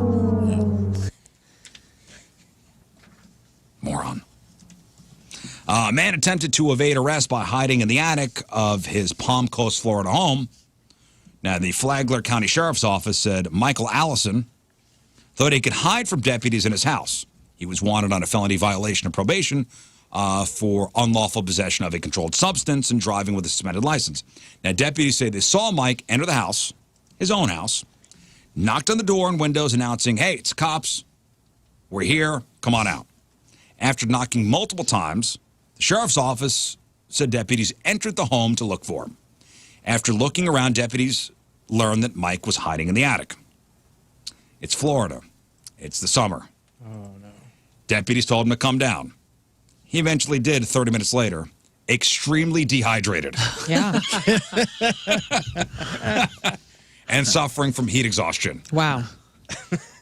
He had to be treated at the hospital, and eventually, when he was given fluids, taken to jail. Wow. Hide in the attic during the Florida summer. Smart. Dope. A man accused of fleeing from deputies in Frederickstown, Washington, twice was arrested after a canine found him hiding in a garbage can while naked. Jacob Matthew Patterson arrested following multiple attempts to escape. He's now facing 8 different charges. Now, the first incident happened back on August 11th, where Jacob was found slumped over in a stolen Ford F-350. As deputies were attempting to stop the vehicle from fleeing with stop sticks, Jacob apparently woke up, evaded patrol cars, led deputies on a chase, drove into oncoming traffic multiple times, got over 100 miles an hour. So, for safety reasons, they backed off, but they knew who it was. 10 days later, cops got a report of a suspicious car.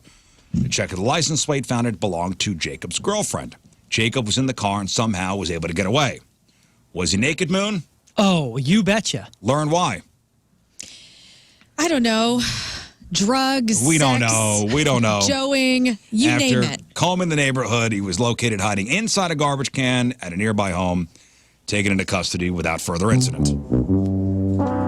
Fail. You didn't even say dumpster. You said garbage can. Garbage can. Like he's like in a can. What a good visual. Here's what a well-thought-out plan looks like, all right? 45-year-old guy near Detroit facing charges after he rigged his car with a fake bomb to keep the repo guy away. Whoa. So police in Michigan say the guy knew his car was about to be repossessed. So he made it look like it would explode if anybody moved it. He put a propane tank in the passenger seat with wires running from the regulator to the car's center console. He strapped the second tank to the driver's side wheel with copper wiring running underneath the car. Then, just to make sure there was no confusion, he also put a cardboard sign in the windshield that said, "Don't move car, it will blow up." Oh, it's speed 3. Oh, Cool. this is cool. One of the guy's neighbors said he saw him rigging everything up on Monday night and that the guy told him he was rigging it to blow. Somebody called the cops the next morning. Bomb squad showed up. They evacuated the whole neighborhood for about 90 minutes. Turned out it was not really a working bomb. Despite his best efforts, the guy's car ended up being taken anyway. I don't know if he got it repossessed or impounded by the police, but he is facing a felony charge for representing or presenting a device as an explosive, looking at 5 years. Dang. Failed. Clever fail. And finally, a moron from Quebec City, Canada. He will be sentenced for negligent use of explosives after admitting that he blew stuff up to boost his views on social media in order to make money. This guy, 43-year-old Dominic Peltier, arrested back in February after a police investigation into videos on Facebook and TikTok showing him creating increasingly larger explosions by blowing up different things. Cops seized pipe bombs, propane tanks, burned aerosol cans, and ammunition. He's now pleaded guilty, saying he was unemployed at the time, was trying to get online attention so he could monetize the videos. The judge told Dominic that what he did potentially endangered his life and those of others. So I guess he is getting notoriety, but he'll be in prison for a full year. Ooh. I mean, it sounds like he wants to work at like a fireworks shop, you know? Just right. Go live your life, pal. Call if Captain you like Jim. blow up things, just go sell them, you know? And those are your Friday fail stories. All right, we'll take a break. We'll come back with a sports report. All right, 2 things. Number 1, all of us but one person picked the correct team for last night's Thursday night football game. Oh, no. All of us but one. I'm talking for the entire Fastlane RizzShow competition. So only one of us messed up. You done between messed both up. teams. So you know who you are. Also, you'll mention the Shohei Ohtani thing? Yeah, yeah. Oh, my God. Wow. They say he had maybe the best game in history last night. I mean, he's incredible. As long as he just keeps going, he's going to be the greatest player to ever play, You're so right? excited. Dude, this guy's amazing. The He's best the best individual thing in performance of a baseball player ever in a game Well, happened where's last the night. money then? The dude is going to be the best baseball player of all time. Yeah, if he just already plays is. a couple more seasons. Yeah, I know. I mean, by all zoom in rights. I'm just saying, like, He's so incredible. Yeah. Man. All right, 9:21. Friday, traffic and weather Moon coming at you. traffic brought to you by Worldwide Technology Raceway. Experience the thrill of nitro-fueled racing at the NHRA Midwest Nationals. Come see your favorite drag racers at WWT Raceway from September 27th to the 29th. The highways are clear. Your point forecast, small chance for scattered thunderstorms this morning. The rest of the day, high of 92. Right now it's 77 at the Point Studio. Just a couple quick news stories for you. Now, usually when you hear about babies being switched at birth, Yeah. right, pretty serious situation, right? I would say so, yeah. Okay, there is a gray area, though. What? Okay, well, try to figure out why there would be a gray area here. Like if you get like a cooler baby and like Yeah. you get like a level up. Yeah, the only gray area is if all of a sudden I find out I was switched at birth and I'm the one in the billionaire's home. And Yeah. I'm like, no, I think it all worked out. I was supposed to work out. Yep. Okay, so here's the deal. So this comes out of the UK. A woman in the UK is, they're saying, distressed because she carefully selected names for her twin daughters during pregnancy. But after an emergency C-section, the hospital apparently mixed up the two girls. So both the twins were hers. They just told her Delilah, baby A, and baby B, who should have been Azalea. Got that? She likes. Got it. Okay. Yeah. And they goofed that when they put them in the little incubator things, So, like right off the get-go? She noticed because baby B was the larger twin throughout the pregnancy, is now noticeably smaller. So she could tell they mixed up the kids. Okay. Okay. The woman well, is upset at the hospital for not respecting her names. She said, quote, they just pulled whatever one they wanted out and called her Delilah. Well, you pushed the babies out. You know. Oh, it's No, it's a C-section. C-section. Okay, so they did pull the babies out. So maybe she has a point, but at the same time, why not just switch the names back? Yeah. Yeah, you do. Nobody's going to know the difference. And nor were the kids. yeah, they're babies. No one would ever know. Ever. Ever, ever. Now we all know You know what I'm because we're saying? dealing with this. Yeah, right. Like if they wheeled them in and the fat one's supposed to be Azalea or whatever it is, and you just literally just go whoop, and you switch the Yeah, paper no, names now and everything's fine. Now this one is this one. I'm trying to imagine a pudgy baby named Azalea. I don't know, Delilah? I don't know. They're both like great names. Yeah. Who cares how big the baby is? Same, like, syllabic alliteration, too. Like, Delilah, Azalea. It's like, who cares? Both great names. Both great names. The Switch kids 'em. aren't going to know. Now they will, because now it's on the internet forever. So, like, She's distressed. Why does she think there's babies that make it to the nursery unnamed because parents haven't decided yet? Right. It's not like as soon as they come out, they get a name and it's legally binding. Listen, she's distressed. Wow. She wants a story out there, and we did it. Thank you. Good job. Hey, if you were on a plane, this is a crazy story. So Delta passengers headed to Portland from Salt Lake City. This happened on the 15th, so 5 days ago. They quickly realized something was wrong on the plane when blood started coming from their eyes and ears. My buddy Scott was telling me this on the phone yesterday. This is wild. The pressure. Yeah. What? So the flight faced a cabin pressure issue, causing the plane to turn around so passengers could get medical care. One passenger said, I looked over at my husband, and he had both his hands over his ears, kind of leaning forward. I looked at the row behind me, over on the other side of the aisle. There was a gentleman that clearly had a very bad bloody nose, and people were trying to help him. I grabbed my ear, I pulled my hand back, and there was blood on it. Oh, Dang. People's ears and eyes and noses were bleeding because of the cabin pressure. like your brain was swollen? Like what was going on? Like how does that happen? Your blood vessels just burst because of the pressure? I don't know the science behind it, but God, that's freaky. Yeah, that sucks. And they landed fine and all is good, right? Like I think they already be fine. But Yeah, Does but this it's not, happen often? it's not this minute. It's what happens later. What if something weird happens and you can it would all be traced back to, oh yeah, did you have a brain explosion on maybe a pressure? Yeah. Were you underwater at some point where you shouldn't have been? You know what I mean? Like that's got to have effects. how are we having this happen in 2024?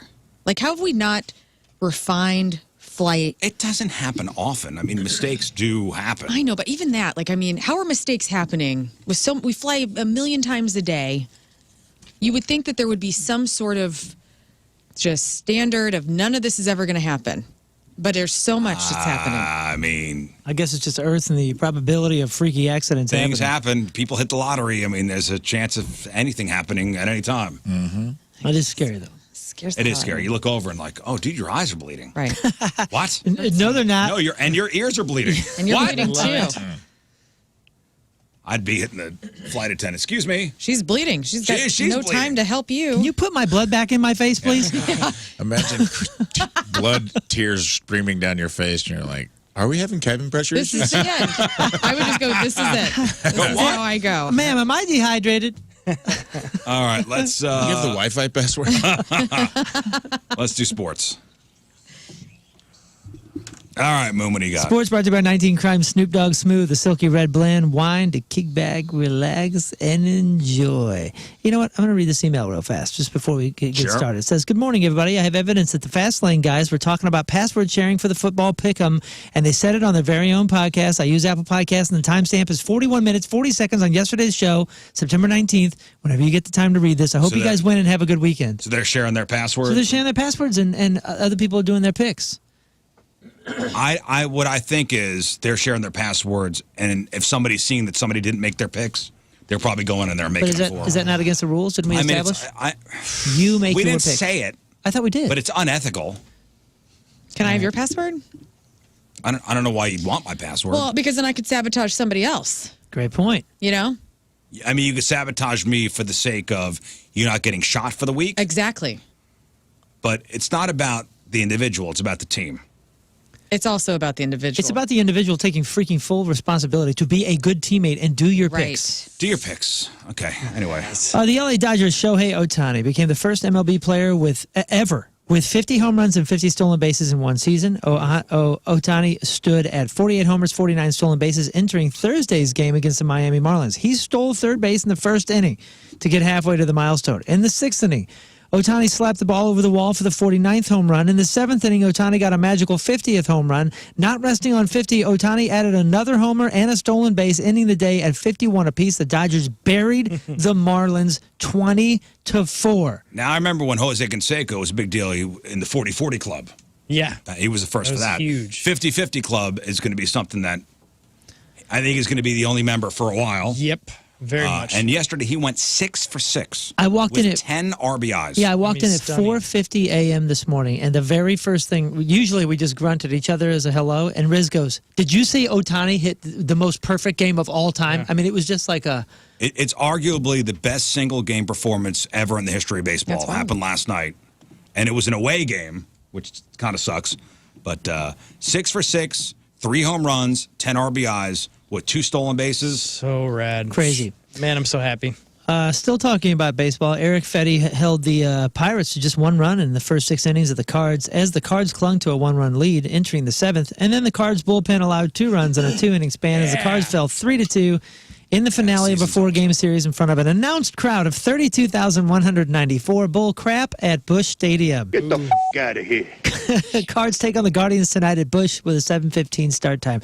The New York Jets fans have waited long enough to see Aaron Rodgers play at MetLife Stadium in last season's 4-play appearance. Doesn't count. Nobody's counting that. If this was Jets fans, if this is what Jets fans can expect from the rest of the season, it's going to be a fun ride, and they are stoked. Rodgers looked like vintage form of himself. The Jets' offense was clicking in every way, and the defense was absolutely dominant, wrecking the New England Patriots 24-3 win. In the Pick'em Challenge, every single person on both teams had the Jets. Oops, except for Lern. Yeah, well, here's the deal. I saw that in the weeks before that the Patriots had won, okay? And I thought, you know what? Cool. Obviously, the Jets have won double of that. New England Patriots are 1-2 right now. The Jets are 2-1. I just did a gamble because none of you guys wanted to take a risk. And you know what? If I would have won, we would have been having a different conversation today. I would have been the only one, okay? We'd be up 1-0. Sometimes you got to lay Thank down on you. the tracks, and I did that for Thank us you for your yesterday. service. She bet real hard on the Falcons alone last week and hit. And did hit, And but now I mean- she's back at the casino gambling again. Hey, but I told my husband last night I feel really good about my NFL picks. And so, guys, that was the only mistake I'm going to make, and we are winning this week. And finally, the PGA of America has announced that LIV golf players will be eligible to play in the Ryder Cup and the PGA Championship. So now the best players in the world will be on TV to help us fall asleep immediately. I'm Moon, and that's your sports because doing the bull dance, feeling the flow, working it. Thank you. Ross, Donnie Fandango is next. Make sure you check out the clip of the day brought to you by Michael's Flooring. Moon, today's podcast is titled. You know what? Lern's been giving us a lot of great titles today, and she gave us another one today. It's human time, pal. Okay. I hope you have a great weekend, everybody. Moon, what do you got? Tomorrow, man, it's concert day. So those of you out west, come see us at Oxfest. Lane Narrows will kick off the show, 11:30, noonish? Noon. Sweet. They play noon. We play right afterwards with the Teenage Dirtbags. So a whole rock block there. That'll start off the day. And then we play on the eastern side over at Belleville's 43rd annual Oktoberfest. Teenage Dirtbags and Alabama Dirtbags will close out the show 6 to 9 p.m. We have brand new merch. We got some Beavis and Butthead inspired stuff. We got some Jurassic Park inspired stuff. And yes, we finally have some Alabama Dirtbags shirts as well. We haven't had any until now. So we'll have them at both shows. It'll be a lot of fun. We'll see you tomorrow. All right. Lern. Yeah, just come out and see us. Follow me at Lern versus Radio if you need any info. Thanks. Rafe Williams. David Lee Roth and I will be jumping tomorrow. So, yeah! Come out to Sullivan to skydiving STL if you want to be in the landing zone. I think he said there was like 2 spots left. If you really want to jump, you can jump with me. If not, go see my friends at a concert. They're playing. You should be able to get some extracurricular Rizz time in at some point this weekend and follow me on whatever. Okay. Scott. Yeah, go see everybody this weekend. Follow me at King Scott Rules and have a beautiful weekend. Okay. Thank you, Scott. All right, we'll leave you with a selection from our Team Rizz Member of the Day brought to you by Hot Shots. From St. Louis, Trey Weisar is Trey.